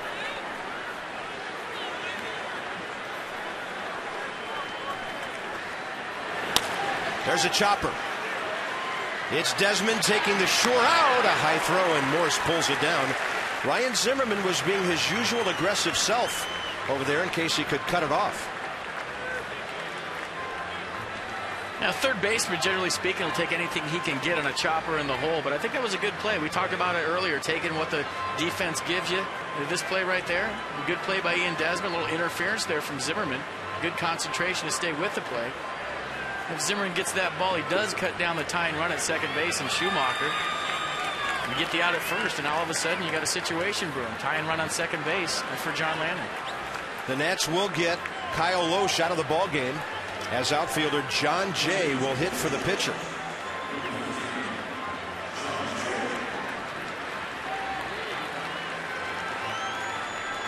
Boy, it's tempting to go to Clippard right now. I'll tell you what, I got a guy like down there, like Clippard. Riggleman's thinking about it. I'm watching him on the top step. John Lannon's pitched a heck of a ball game, and he wants him to stay in here and get this out.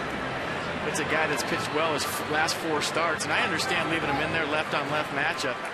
But when you got a guy like Tyler Clippard down there, there's got to be a huge temptation to go get him right now. Get him in this baseball game, but right now he is going with Lannon. Well, the pitching staff has given him reason to be confident in them. First pitch breaking ball, that's inside corner for a strike. Well, the fact that it's a hard decision for the manager is a great sign. That's a great point. Yeah, when it's no-brainers to get a guy out, that means you're not going very well. Kind of an old-time baseball field where the game belongs to the starter deep into the game based on what he does. And what he's done his last 3 or 4 starts. Absolutely. That was pretty good last night. Yeah, it was all right. 1 ball, 1 strike. Just can't believe it took him 50 career complete games to get a pie in the face. What's a guy got to do? It looked like he liked it, too. He knew it was coming. He kind of turned his head in right to where the pie was coming from and just wore it like a champ. Knowing Levo, he probably said, I'll play along as long as it's whipped cream, not shaving cream. You can pie my face anytime I throw a shutout. And by the way, it was Lannon that got him. Now John Lannon spinning a good ball game of his own right here. He has John Jay, 1 ball and 2 strikes. Jay 0 for 1. Actually 2 for 13 as a pinch hitter on the year, so they've used him a lot in this situation. Breaking ball has him reaching. Ground ball, Danny Espinoza, John Lannon. 7th inning stretch time. Why don't you take 16 ground ball outs and take a nice stretch here in the middle of the 7th. A great job, John Lannon. Just another ground ball out, and I'll tell you what, that is fantastic.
America's drive-in. It's new, it's better. It's the new Sonic Good. Beautiful evening in our nation's capital. That brief storm, as predicted, came to an end, and it's 4-2 Nats into the bottom of the 7th inning. Tomorrow night, it's the O's, it's the Nats. It's the battle of the Beltways. Young guys, older guys battling. Zach Britton, 6-4. He went into the 7th with an earned run in his last start for the O's. Jason Marquis back from suspension. Last 3 starts, he's 2-0 with a 1.53 ERA. Jason tries to make his record 8-2. Johnny, Ray, the whole gang, 6:30 FPI. And Jim Hunter will be here. And Mike Flanagan will be back with us. There you go. Going to be Anchorman up here in the booth. We're going to have a little alley fight in the middle of the game. Yep. Great show, everybody. Great energy. FP, put away your brass knuckles. I want to bring my trident with me. So now the Nats have Ian Desmond leading off, bottom of the 7th. Bullpen is set up perfectly now. The John Lennon goes 7 on only 86 pitches. Don't know if there's a possibility Jim Riggleman will let him start the 8th, but the way Clifford's been pitching, why have anybody on base when he comes in? So Berkman comes into play first. Mitchell Boggs, the new pitcher. Albert Pujols at 3rd. And John Jay plays right field. But you talk about development in a young baseball team and a young pitcher on the mound. What Jim Riggleman just did with John Lennon was unbelievable. He said, you know what? You have to learn how to get out of these situations. And how are you going to learn if you're sitting next to me? So you've battled to this point. You have a 2-run lead. You've pitched a great ball game. Guess what? Find a way to get out of this, and that's part of growing up on the mound. If you keep going to get guys when there's trouble, you keep going to get guys when there's trouble, how do they ever learn how to get out of that trouble? That's a young pitcher right there that just learned a valuable lesson. Ball game on the line, 7th inning, one of the better teams in baseball, tying run on second base. I mean, that's what it's all about. I thought Desmond might have a bunting idea here. With St. Louis not that strong at the corners, Pujols going to 3rd and Berkman to 1st, but he was swinging away, and he bounces out to Tyler Green. Tonight's copyrighted telecast presented by authority of the Washington Nationals and may not be reproduced or retransmitted in any form, and the accounts and descriptions of this game may not be disseminated without the expressed written consent of the Washington Nationals. Top of the order, here come the home run guys, Worth and Bernardina. 3 of the first 4 hitters in the lineup have homered tonight.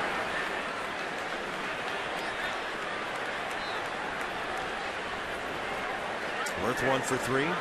10th homer, 26th RBI.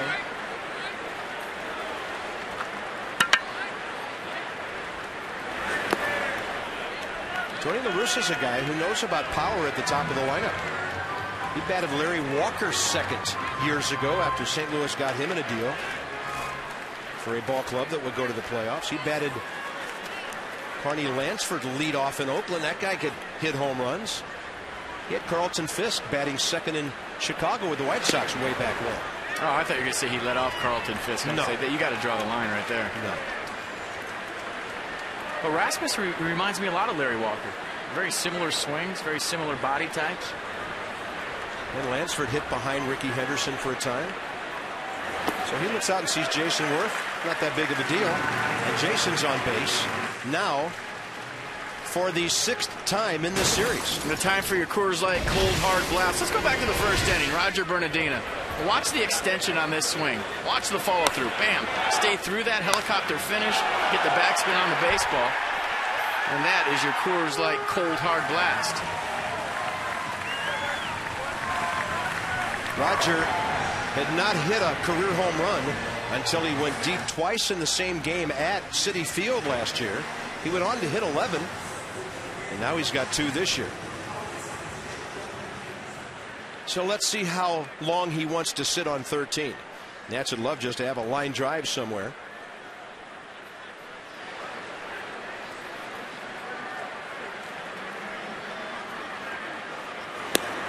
That's a fastball by Boggs to the outside corner. Rogers' batting average on the rise. He's hitting .271.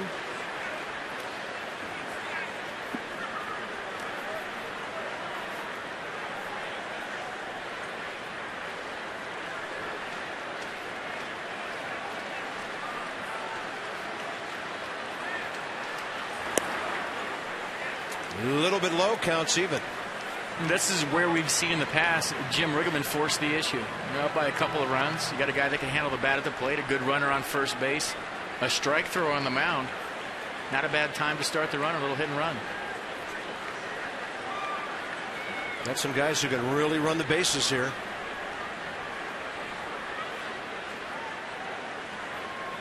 Cardinals thinking along with that.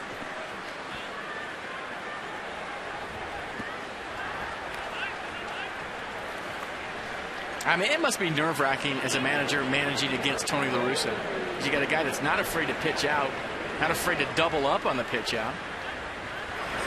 Riggleman was asked that in this ballpark last year when the Cardinals come to town, and he had the managerial quote of the year. He said, La Russa's playing chess, I'm playing checkers. The Nats were a little short at that time, not nearly the pitching and defensive ball club that they are now. Well, I'll take Jim Riggleman's checkers any night. That's right. He's jumped a few guys lately. The guy knows what he's doing.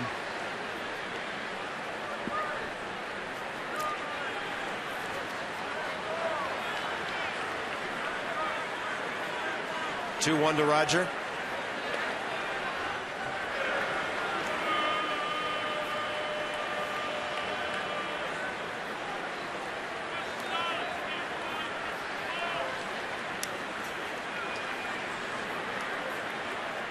Bottom of the seventh. Nets on top by 2.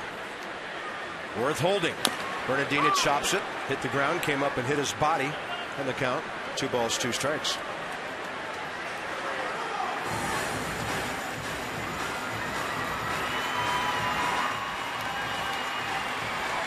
Smallest of the 3 crowds here tonight. There was some threatening weather about the time folks were getting to the ballpark this evening. First 2 games of this series, Nationals drew right around 54,000.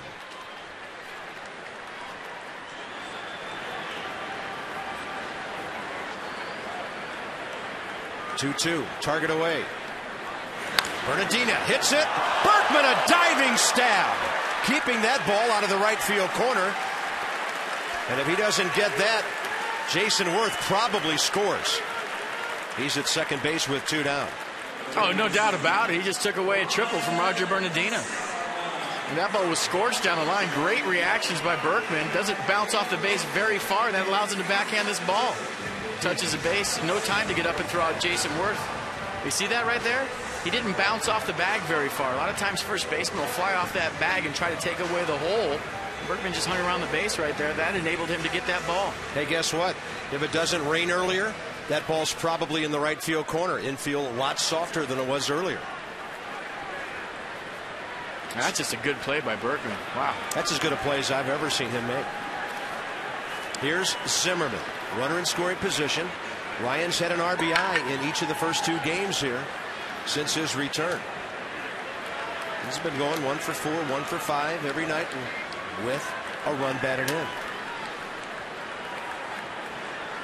And smoked the ball to left his first time up. Hit a hard ball to second base his second time up. So he's got a couple of good at-bats tonight. Nothing to show for him. In the air, out of play, right side.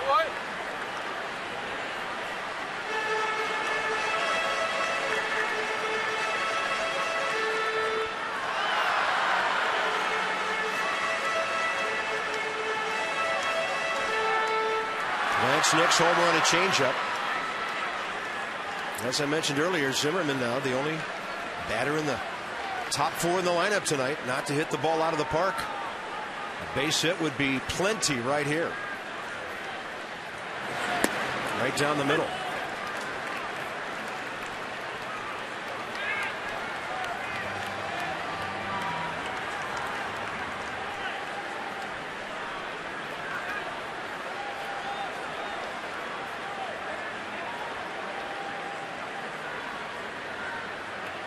They've been going away on these pitches. They do with a breaking ball. And the Nats are gone in the 7th, stranding their 5th runner of the night into the 8th inning now. It's up to the bullpen. Clippard coming in, 4-2 ball game.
Nationals.com/tickets while supplies last. Is that tickets or hot dogs?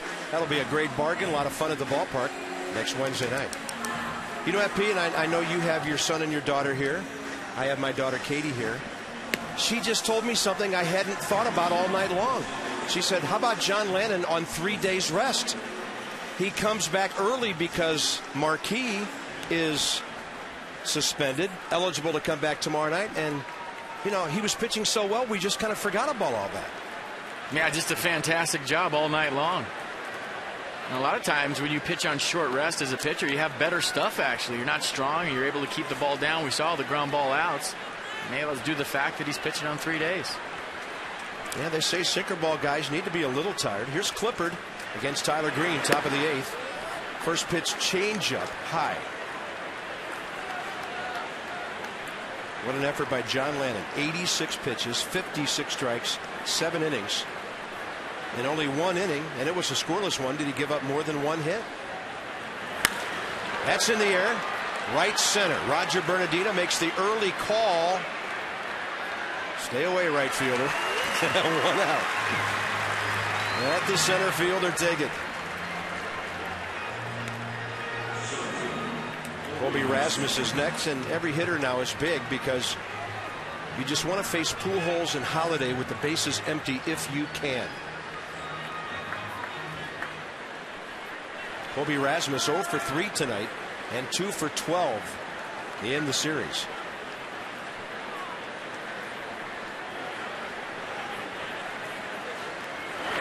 Right in there with a 93 heater. Yeah, the fastball command from Clippard lately has been unbelievable.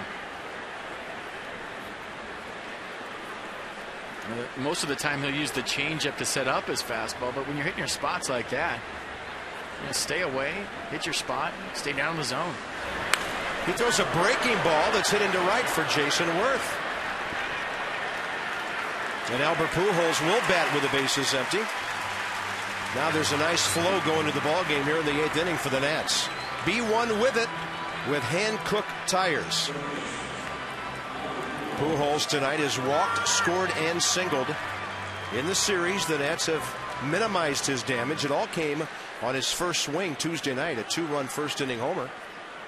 Nats came from 6-1 to win that game.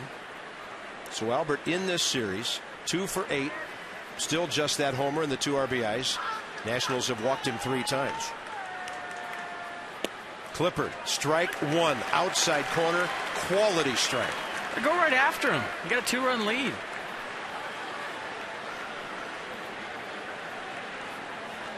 Perfect pitch right there. We'll make him hit your pitch, going away again.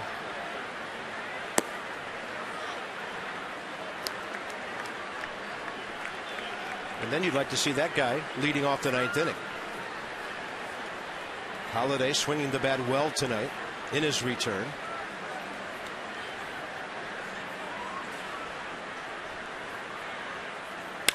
On a pitch down low, Pujols hits it out of the park.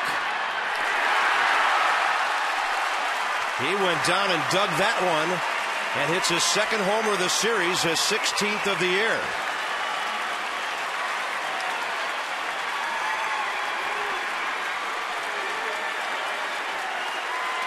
Nats still have the lead, but now comes Holiday representing the tying run. They went right after him. Watch where this pitch is supposed to be. Watch where it ends up. It's supposed to be down and away. It ends up down and in. I'll tell you what, folks. Not too many guys get to that pitch like that. That was no stride right there.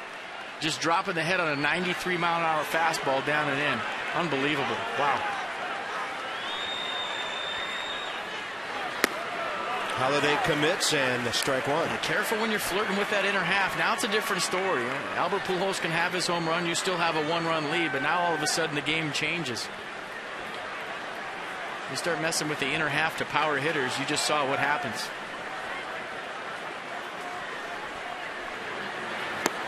Look at that changeup away. Changeup, right-hander to a right-hander. Yeah, that's a good pitch right there. Watch the spot. If he makes contact with that, what's going to happen? The worst thing, a bloop single to right field. You stay out there, not a whole lot Matt Holiday can do. No balls, 2 strikes here in the 8th. Targets in. Fastball upstairs, and Matt Holliday lays off that one.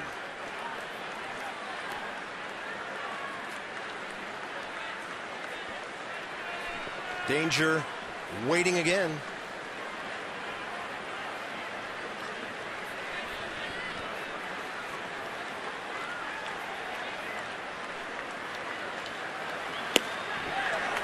.94 outside, 2 balls, 2 strikes.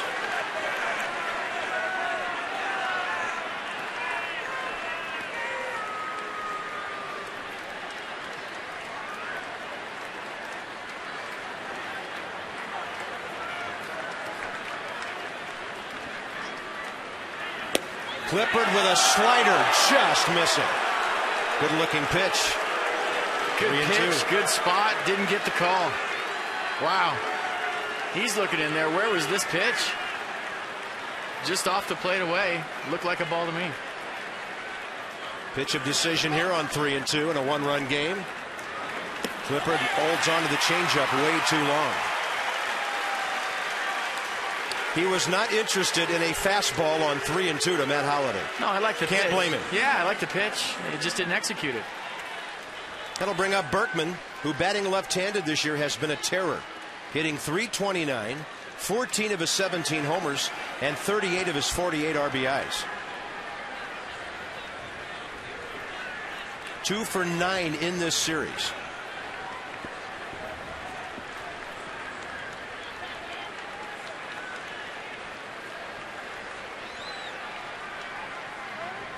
Clippard tough on lefties with that changeup. And he goes fastball up.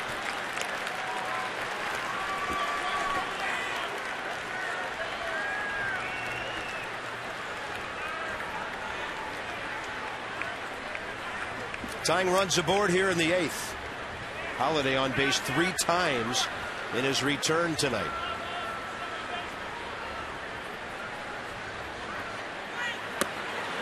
Right now Clippard having a hard time spotting his fastball. He and Desmond's going to come in and cool him off a little. It's a good trip right there from the captain at shortstop. Go in there, talk to him a little bit, calm him down. Maybe saying, hey, you know who's got the best defense in baseball right now? It's the guys behind you. Don't have to be perfect. You don't have to be perfect. You just have to execute some pitches, get them to the location you want. And we talked about earlier in the game, John Lanham made a bunch of them. And Tyler Clippard, it's time for some man pitches right here to a very good hitter. 4-3 Nats. Pujols is homered. Holliday has walked. And it's 2-0 to the dangerous Lance Berkman.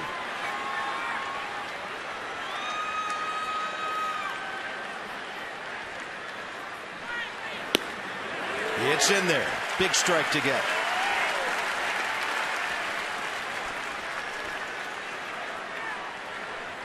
Let's check it out on the pitch track. Down the zone, away, exactly where he wanted it. Good pitch.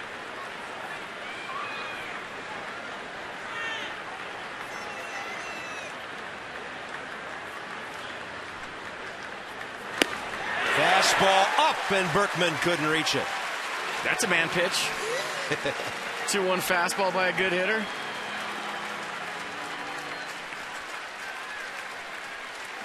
Sean Burnett, that's only lefty. Schumacher, a left-handed hitter, still 2 batters away. Crowd making noise, 19,662 tonight. Fastball in. Target is inside. And he strikes him out on a high heater. That's a man pitch. Clippard gives up a solo, but the Nats still have the lead. Middle of the order coming up, 4-3 Washington.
Albert Pujols has homered, but the Nats have 3 of them, Worth, Bernardina, and Nix.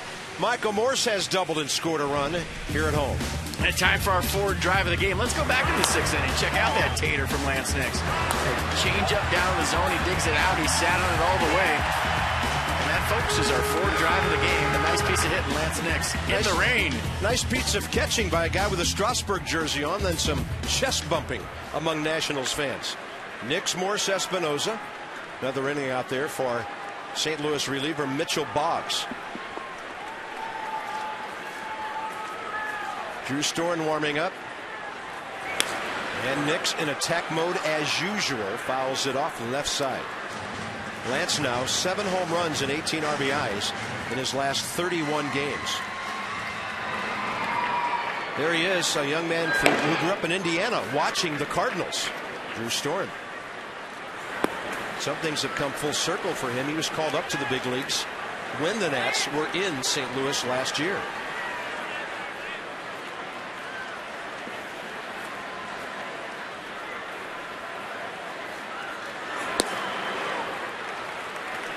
.86 on the off-speed delivery by hard-throwing Mitchell Boggs, who gave up a walk to Worth in the 7th, but stranded him. Michael Morse 1 for 3 tonight. Espinoza after him.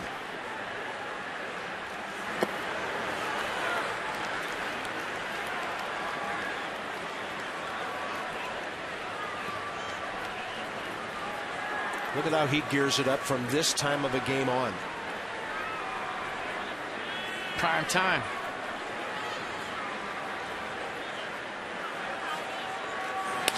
Takes that the other way. Pujols with a backhand grab. Albert makes a very good play. If you're hitting the road, take the Nats with you. We call it MLB.TV. Baseball everywhere. To get more details and order, go to Nationals.com. Every game live or on demand on your computer or your favorite device. Here's Michael Morse.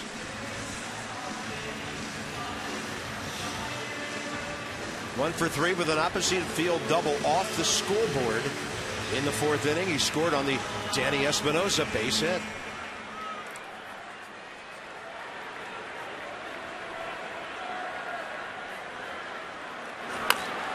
First pitch swinging as he saw something on the inner half.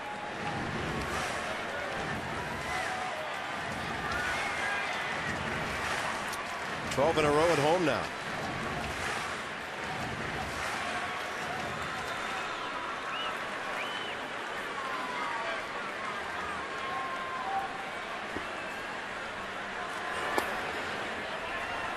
I can't believe he doesn't have a home run yet tonight. Talk about a power outage. Come on. What's he doing? You're the contact guy? He made contact 375 feet the other way, and he's had 6 hits in this series. Well inside. Michael is just handling the inside part so much better than he did in April, first half of May. Yeah, we talked about it earlier in the game. He's just seeing it. When you're seeing it as a hitter, you make great decisions. You can decipher ball and strike right out of the pitcher's hand. You know what pitch is coming right out of the pitcher's hand. We'll chop this one left side. Pujols waits back for it. And Berkman on the stretch, 2 outs. Danny Espinoza has been known to, as they used to say, swing for the downs, and maybe with 2 outs, bases empty. In a 1-run game, why not? Yeah, why not? Take a shot. Run into one. By the way, St. Louis in their 9th. 6, 7, and 8. Molina, Schumacher, and Brown. Actually, the pitcher spot. And Danny will just line one left field corner. And Holiday knew he couldn't catch it, so he just plays the carom. And Danny Espinoza has 7 hits in this series. 2 for 4 tonight. He is 7 for 13 against St. Louis pitching. Yeah, the average is creeping up. 227 before that at-bat. His 11th double of the season, and that's just a nice piece of hit. If Danny Espinoza can repeat this swing on a consistent basis, carve some balls down the left field corner for some doubles, you'll see that average get up to 260, 270 in no time. Boy, left-handers going the other way. That swing just looks so fluid. Here's Ramos. Wilson base hit up the middle last time. Nationals 8 hits, 7 for St. Louis. And one more needed here for some Drew Storen breathing room in the top of the ninth. Oh, this would be a huge hit right here for Wilson Ramos and the Nationals. That stares for Clippard next, if it gets that far. Looking back, Ramos left side. Pujols will handle 3 grounders, and this is a 1-run game into the 9th inning. 3 outs for the Nats in quest of a sweep, and here comes Drew Storen.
An 8 for St. Louis. Don't miss the Potomac Nationals defending their Carolina League Championship down at Fitzner Stadium in Woodbridge.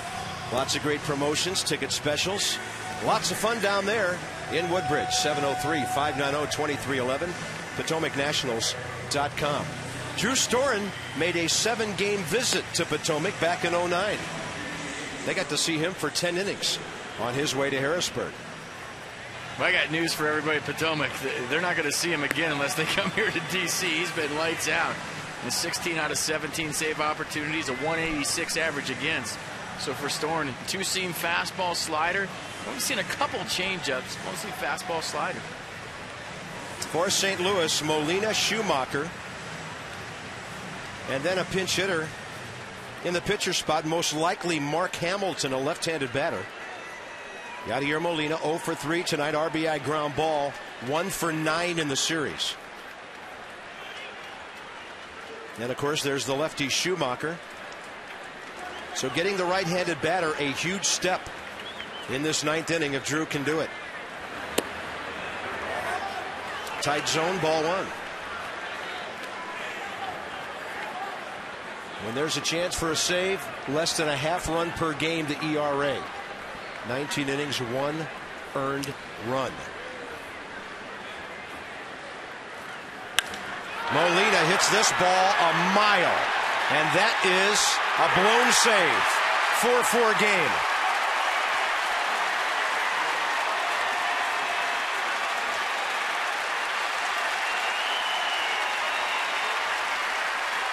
St. Louis fans haven't had anything to cheer about in this ballpark until right now, as far as a chance to win a game in this series. And just his 4th home run of the season. Look at the location of the pitch. 2-seam fastball right out over the plate. And it looked like he was trying to go deep his last at-bat. The same kind of swing right there. All of a sudden, you got a tie ball game. That's only Yadier Molina's 4th of the year. Line drive hitter gets one out of here. And now Schumacher, the batter. And for Molina, his 45th home run in 7 years. Schumacher with a walk in an opposite field base hit.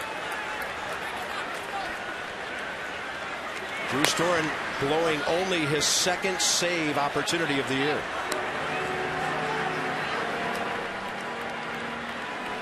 That takes a possible W away from John Lennon. Gets Kyle Loesch off the hook.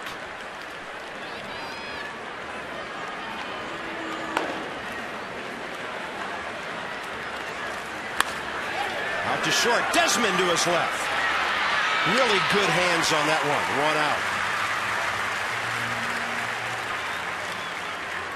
Yeah, tricky little play for Ian Desmond. He had to go a long way for this ball, and it was hit well by Schumacher. Going up the middle, gloved it, set himself, got his feet underneath and made a nice throw. Nice play. And this is where Drew Storn has to regroup. Nice job right there getting Schumacher. But all of a sudden, as a closer, when you blow the save, you know, how many times have you seen the wheels fall off? And get your team back in the dugout with a tie. Give them a chance to win the baseball game in the bottom of the ninth. Good slider to Mark Hamilton, the pinch hitter. This also gives St. Louis a chance to get a couple of their arms into the game. Fernando Salas, who has 11 saves for them. Hamilton this year 3 for 17, now 3 for 18 as a pinch hitter. Espinosa pulled Michael Morse off the bag, and that's going to end the errorless streak unless they somehow give him a hit. The Nationals make an error for the first time in over 130 innings. Well, that's not that important right now. The thing that's most important is the winning run is on base. The go-ahead run. And Danny Espinosa just hurries a little bit right there. Rushed his throw, sat back on that ball. I think he thought he had a little more time. You look up and all of a sudden the runner's there. You rush your throw, and that's what happens. Really dropped down sidearm, and it sailed on him. Now the lead runs on for St. Louis, and here's John Jay.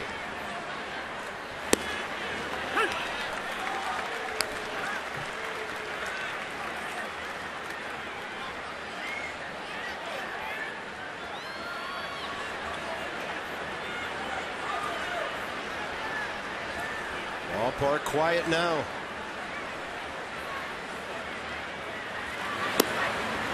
Quickly 0-2.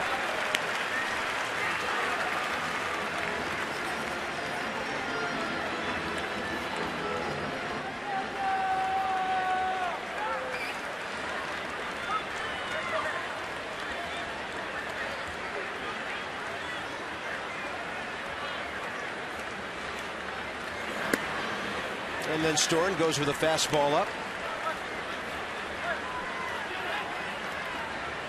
I was wondering right there, Michael Morse was not holding the runner on. He was playing behind him. Now he's holding him on. I don't care how slow you are in a tie baseball game in the ninth, you don't hold somebody on. That ball could be trouble. Desmond's going to run it down, though. And Ian grabs it with that great range of his. 2 outs. And now back up to the top of the order for Tyler Green. Good play, good range, going back on this ball. Good pitch by Storm. The slider down in the zone. Jay just got jammed a little bit. All of a sudden, Ian Desmond going back on a nice play. Tyler Green 0 for 4 tonight, 0 for 6 in the series. Shows bunt. It's a breaking ball for a strike. Zimmerman on the move at third.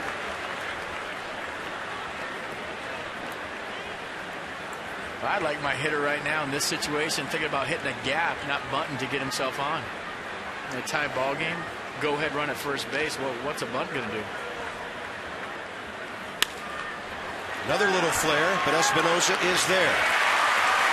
Yadier Molina ties the game. But the Nats are the home team, and they've got a chance to put it away. There's still a sweep possibility.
Tie the game at the top of the ninth. Johnny Holiday and Ray Knight with you.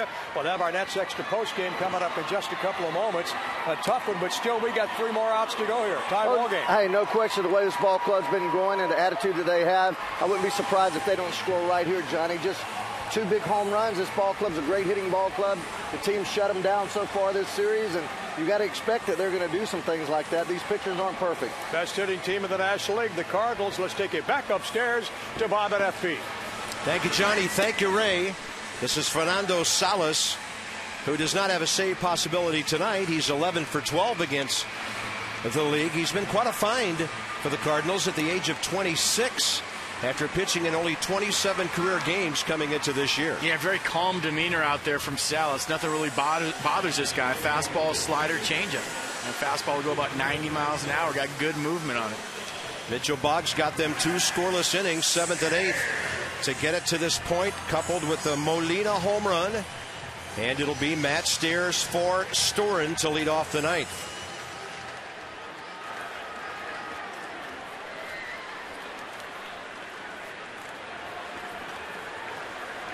Matt Stairs as the pinch hitter, 4 for 29. He's 5 for 40 overall.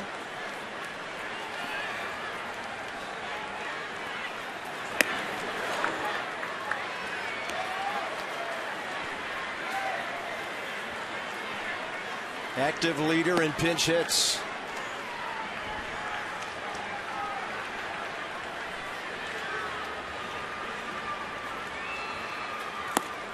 And that was a big stride home run swing.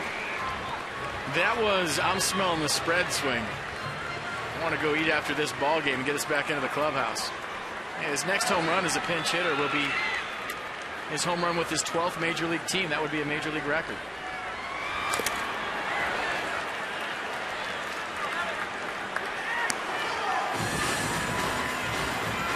Stairs, Desmond, and Worth for the Nats in the bottom of the ninth. By no means a simple inning for Fernando Salas.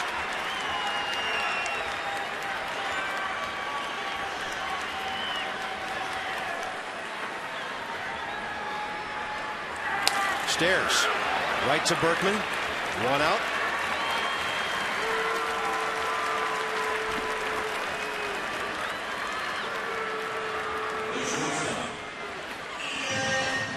Ian Desmond extended his hitting streak to 10 games with a leadoff single in the 3rd earlier tonight.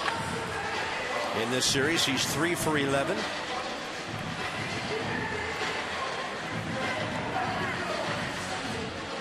Yeah, even though he's got that bad quad right now, you'd love to see his speed on the bases. And Jason Worth on deck, maybe do a little hit and run action. Maybe he finds a way to get to second.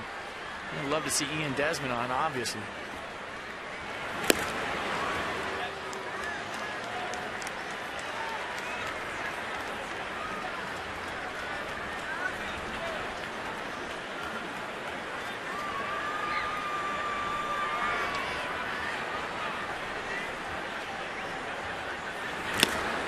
That was a home run swing.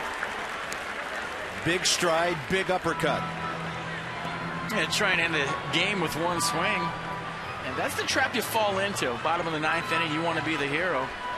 A lot of times it comes by the way of a mistake by the defense or you manufacture a run. That's a good take on a breaking ball. Low and away, 2-1.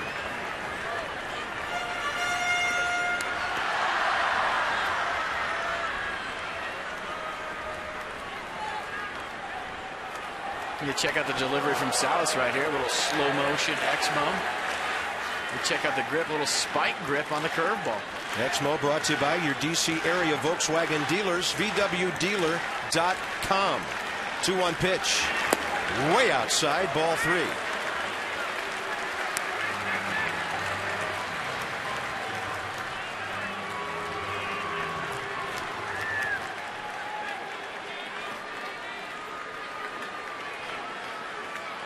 Hits are even at 8. Runs are even at 4. Each team has made an error. And Desmond chops it third base way. Pujols knocks it down, and the Nats have the winning run on base. They take base runners any way you can get them in the bottom of the ninth, and Albert Pujols fighting it once again at third base. Got caught with the in-between hop going to his backhand side. He and Desmond on the 3-1 pitch. And look at Pujols squatting like a catcher over there. He gets a little rough hop, knocks it down, but that's all he could do. Well, the errors aren't even anymore. That's Albert Pujols' third error of this series. Cardinals' second of the night. Do they turn Ian Desmond loose here with Jason Worth in the box? Yadier Molina has a career 42% caught stealing rate from behind home plate, but it's not that high this year. Desmond holding, Worth taking. Strike one. Salas real quick to the plate on that pitch. No chance of stealing. And you could start the runner, maybe hit and run sometime in this sequence. Generally 0-1's not a good count to do that. But for me right now, Salas too quick to the plate to steal.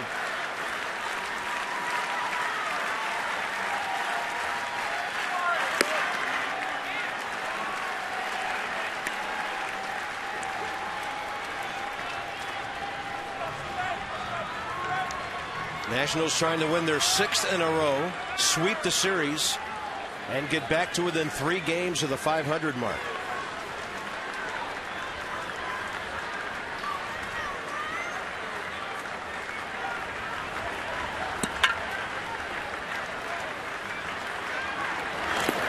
Off-speed pitch outside, 2-1. Nice block by Molina. He doesn't keep that ball in front of him. Ian Desmond standing on second base. That's a great block. You get the winning run, the bottom of the ninth in scoring position. If that ball kicks off your glove any which way, Desmond's on second.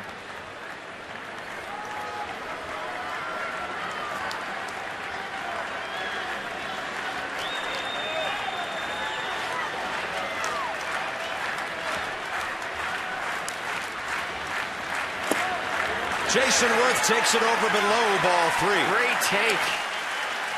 You're 2-1, all systems go. You got count leverage. He swings at that ball. It's a double play. And that's lower than low. That's the bottom of the strike zone. If he would have gotten the call, that's a good take. Now the question is, does the skipper start Ian Desmond in a 3-1 count?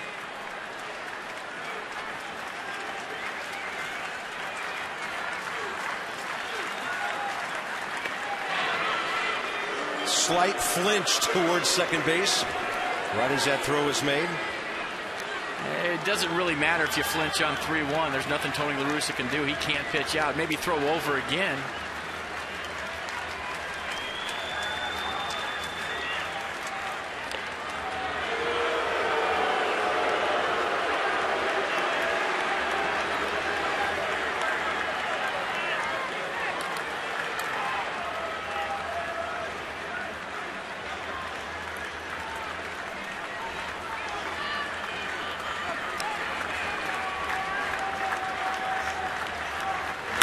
Jason Worth high in the air. Out to center. It'll play for Colby Rasmus. And Ian Desmond, knowing that Rasmus has a good arm, goes halfway and now back to the bag. He just missed that. Wow.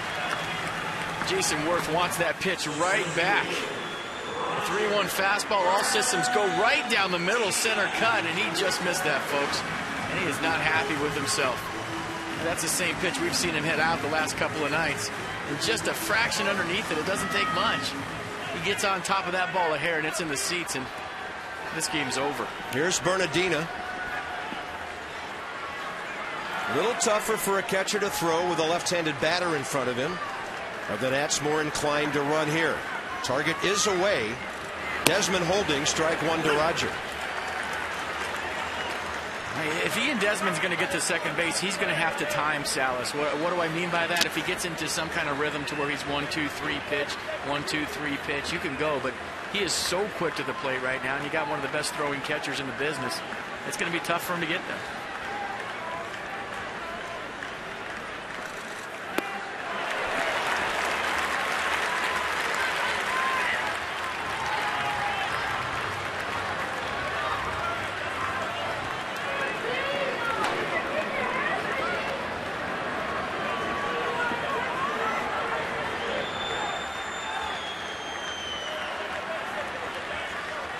Roger Bernardina fighting for contact now. 1 for 4 with a home run tonight. That's an off-speed pitch in the dirt.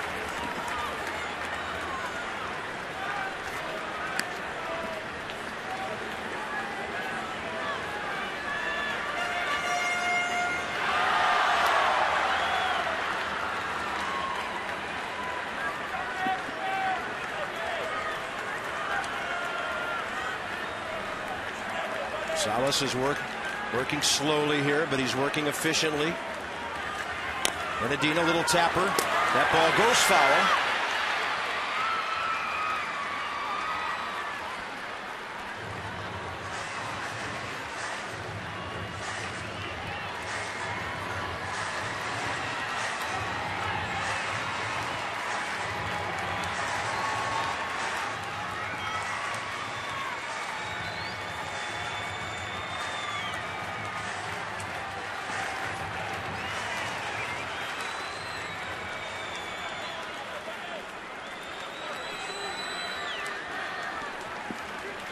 Winning run at first base. 2 outs, bottom 9.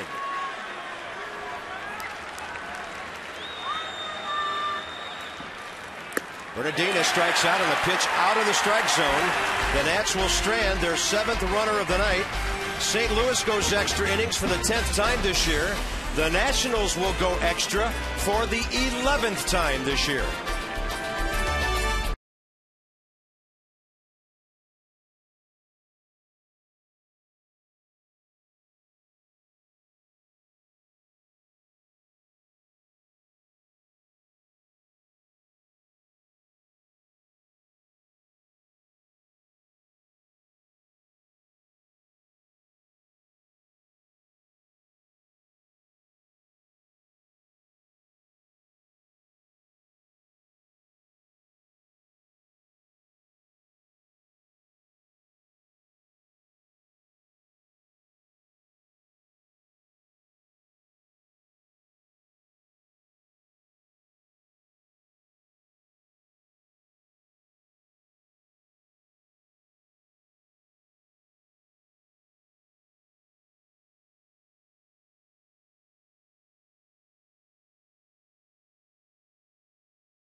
Well, the Nats will have to work a little longer to get that sweep. It's the top of the 10th inning for St. Louis. They'll have Rasmus, Pujols, and Holiday.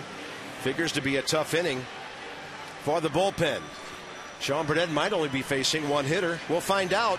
You could too if you had Masson Mobile Live. Text Nationals to 29292 for alerts directly to your mobile phone. Message and data rates may apply.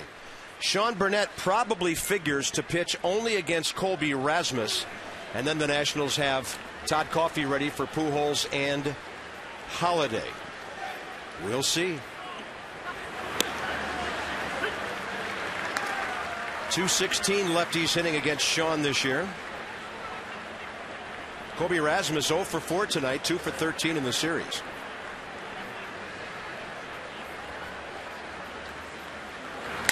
That's a broken bat. Michael Morse over to cut it off. To Burnett. Well played for the out. Well played, tricky play. Anytime you have the first baseman going that far to his right, you got to throw back across his body. I mean, the athleticism of Michael Morse never ceases to amaze me. It's a former shortstop. He makes plays like that. You know why he was a shortstop. Well, Albert Pujols has been announced, and no move by Jim Riggleman here. .313 is the batting average of right-handers against Sean Burnett this year. You know, but FP, at some point, you have to find out if one of your veteran relievers can get things straightened out and get some right-handed hitters out. Man, you just can't burn through your bullpen in an extra inning game. You can't have a guy come in to face one hitter, or else you're not going to have anybody left. You'll have Wilson Valdez pitching in the 16th inning. Going to find him somewhere, huh? Is there a deal out there that we don't know about? You know what I mean. I know. Have Danny Espinosa pitching the 15th. That's better. And Burnett with a fastball away. 1 ball, 1 strike.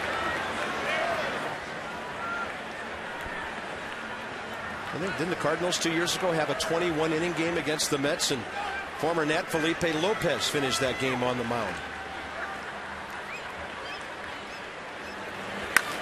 Pujols pops it up right field.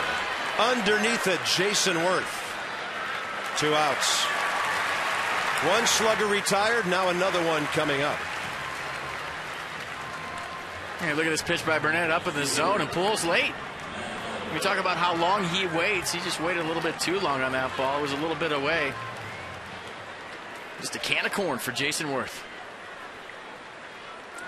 Matt Holliday, a homer, single, and a walk tonight.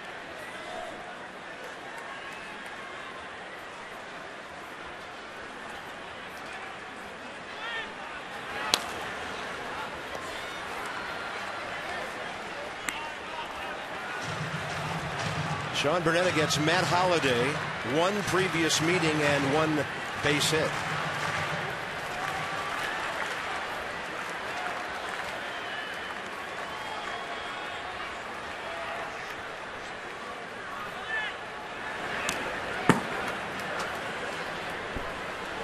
Well, if you're going to miss away, miss away. Yep.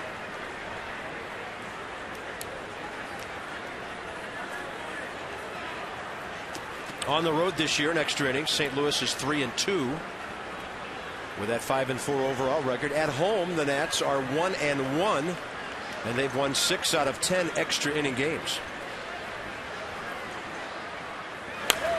Holliday on a pitch away, a little bit late. 1 ball, 2 strikes.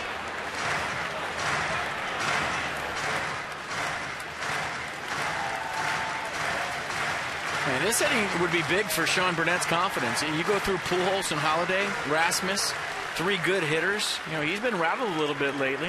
You hear him talk after the game. You love his honesty, but you just hope that he's not too hard on himself. He gets through this inning. That's one to build on. 1-2 pitch.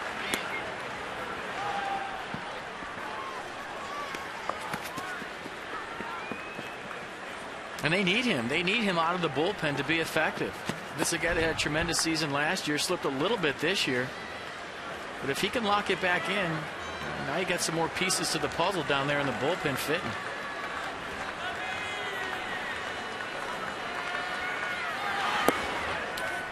Sean at 91, down and away, ball 3.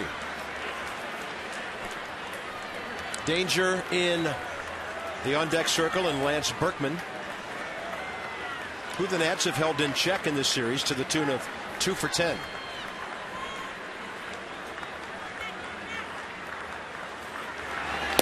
Holliday not biting on a 3-2 pitch, and they have their lead run aboard again. This time top of the 10th.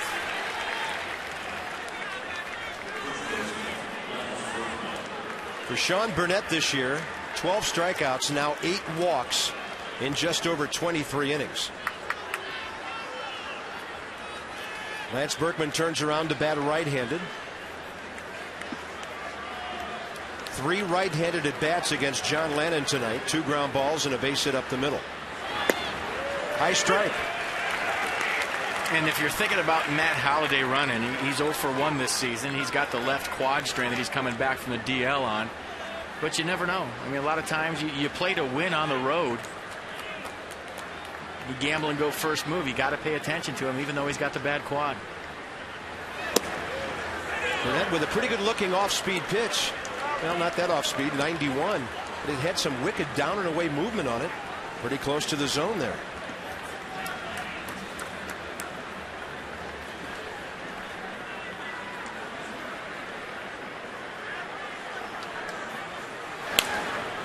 Right off the end of his bat for strike 2.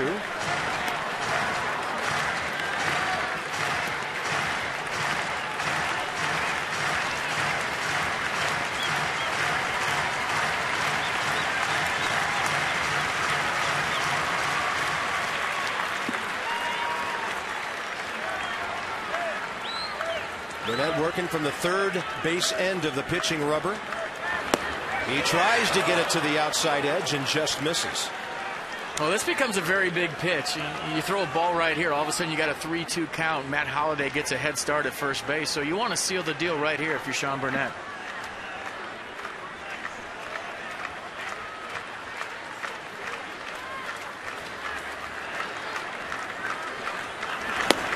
Strike 3 on a fastball. Berkman doesn't like it, and Sean Burnett gets a badly needed scoreless inning. Zimmerman, Nix, and Morse, 3 sluggers coming up for the Nats.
At Nationals Park, Sala's still in there for St. Louis. Jason Marquis opens up tomorrow night against the Orioles. Zach Britton, Jordan Zimmerman, Brian Mattis on Saturday. That's a 1 o'clock game. Gorzolani returns to the rotation. Tom will face Chris Jakubowskis in Sunday's game. Then the Nats are off Monday, and Seattle is in for a 3-game series.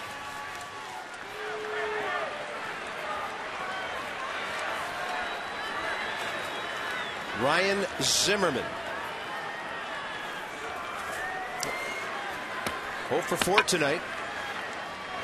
And Salas with a dandy breaking ball to the outside corner. Ryan Zimmerman, 2 career at bats against Salas. He's 0 for 2.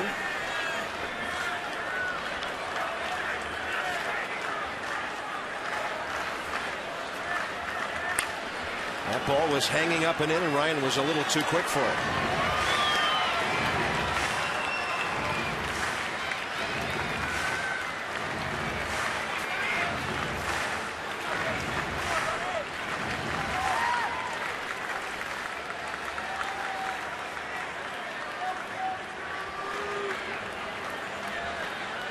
Zimmerman, 2 RBIs in the series. Out of play right side.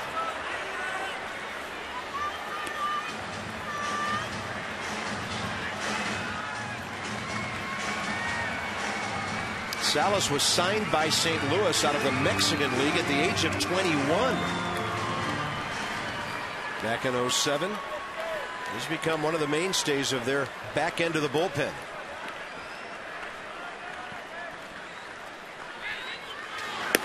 Up and away to Ryan Zimmerman. A pretty close 0-2 pitch.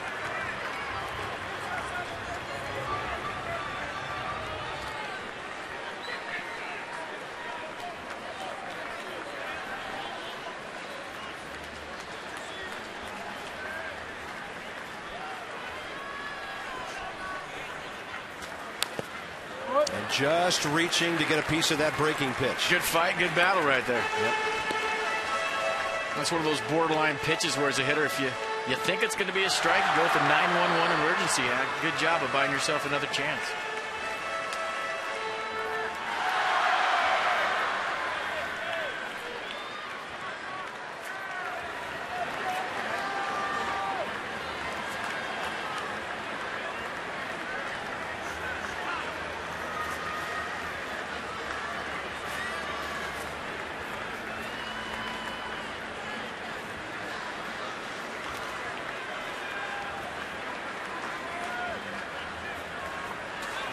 Zimmerman with a base hit up the middle. Great extension by Ryan to get to that ball. His first base hit tonight. His third of the series. Winning runs aboard, nobody out. That's a good at-bat. You know, how many times have we talked about it the last couple of days? This series in general. And Nats sticking their nose in there and buying themselves another chance. Early in the season, how many times did we see Nationals hitters taking called third strikes right down the middle?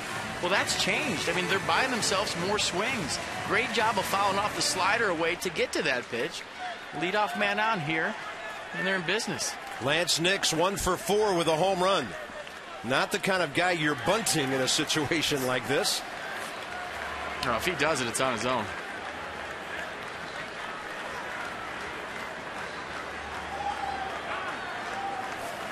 Salas taking lots of time, and Nix requesting time from C.B. Buckner. Now, when you've been around the game a long time, there's little things that get you excited, the game within the game. And I can't tell you how pumped we are to see the quality of at-bats that we've seen from this ball club the last 3 or 4 games. Yep.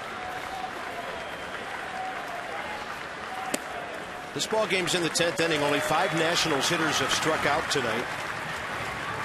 Last night, only 3 of them fanned, and then 8 of them in a slugfest 8-6 on Tuesday night.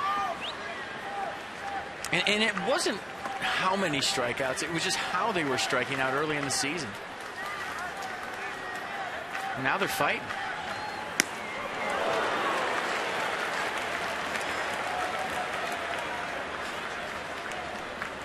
Lance Nix now taking a shot on that 1-0 pitch. Counts even.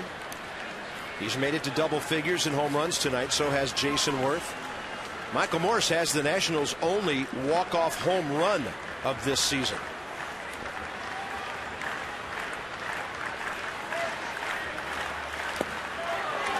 And Salas really dropping one down and away from Lance Nix. Just got a piece of that.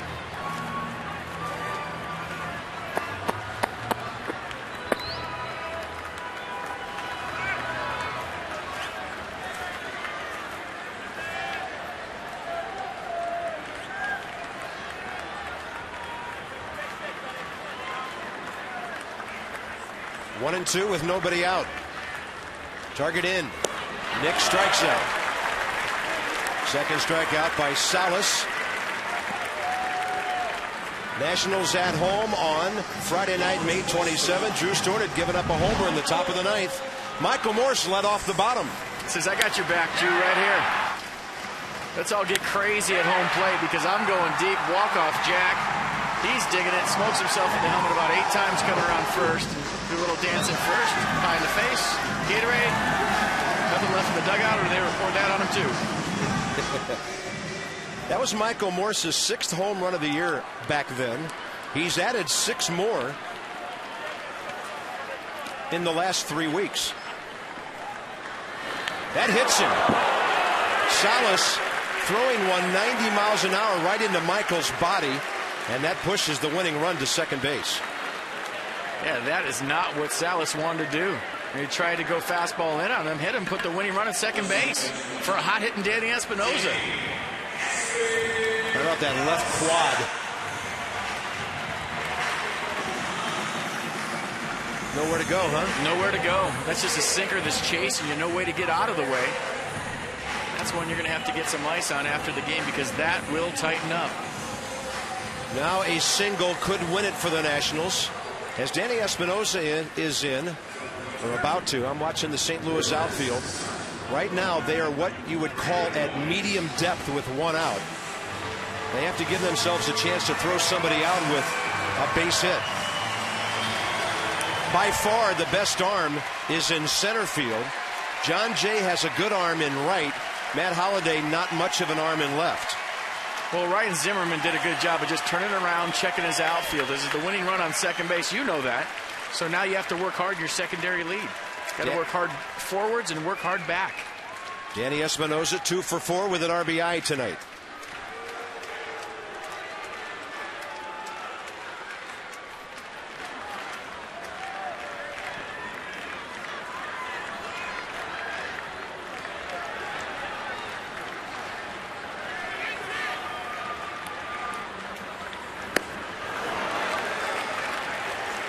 Nats left-handers have done some chasing upstairs against Salas. Bernardino last inning.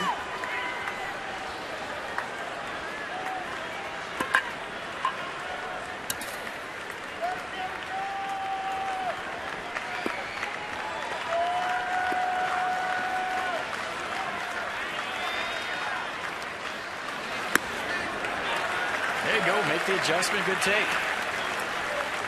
You know, as a hitter, if you swing at a ball, they're going to try to repeat and climb the ladder. That's a good job of laying off that pitch.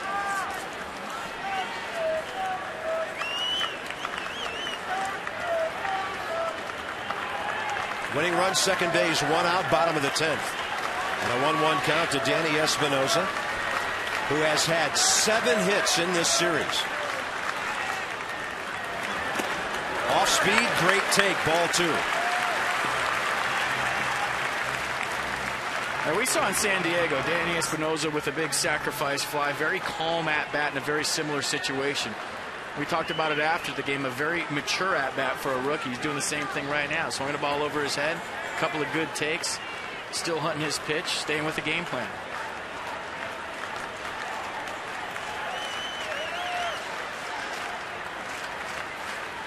Two, 1. There it goes. Right field. And this game is over. Nationals win 7-4. Nationals sweep. Unbelievable. Are you kidding me? Stay hot, Danny Espinosa. And that's what we wanted to see at home plate. That right there. You talk about character builder. These guys have battled this whole series. This team is growing up right in front of your eyes.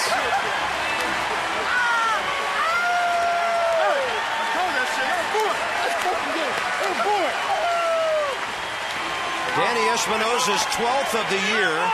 His RBI total shoots up to 41.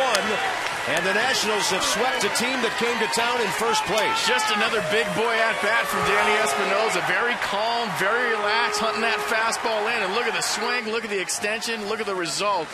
Nats win, and Nats sweep the Cardinals. Nice job. Wow. Burnett gets the win, Salas the loss, and the Nationals have won 6 in a row. Debbie Taylor on the field. Thank you very much, Bob. And Danny, that was such a calm, relaxed at bat. What was your mindset there?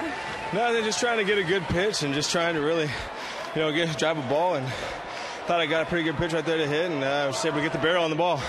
You sweep the Cardinals. You've now won 6 in a row. How great is this team going? Oh, we're going great. I mean, the atmosphere is great. We're having a lot of fun. I mean, we're just really enjoying everything. And 2 big come-from-behind wins, Danny, Tuesday night and then again tonight. That really helps build character, too, doesn't it? Yeah, I mean, come behind and get these games and work hard. And we go out here every day and we work our butts off, and it's showing now.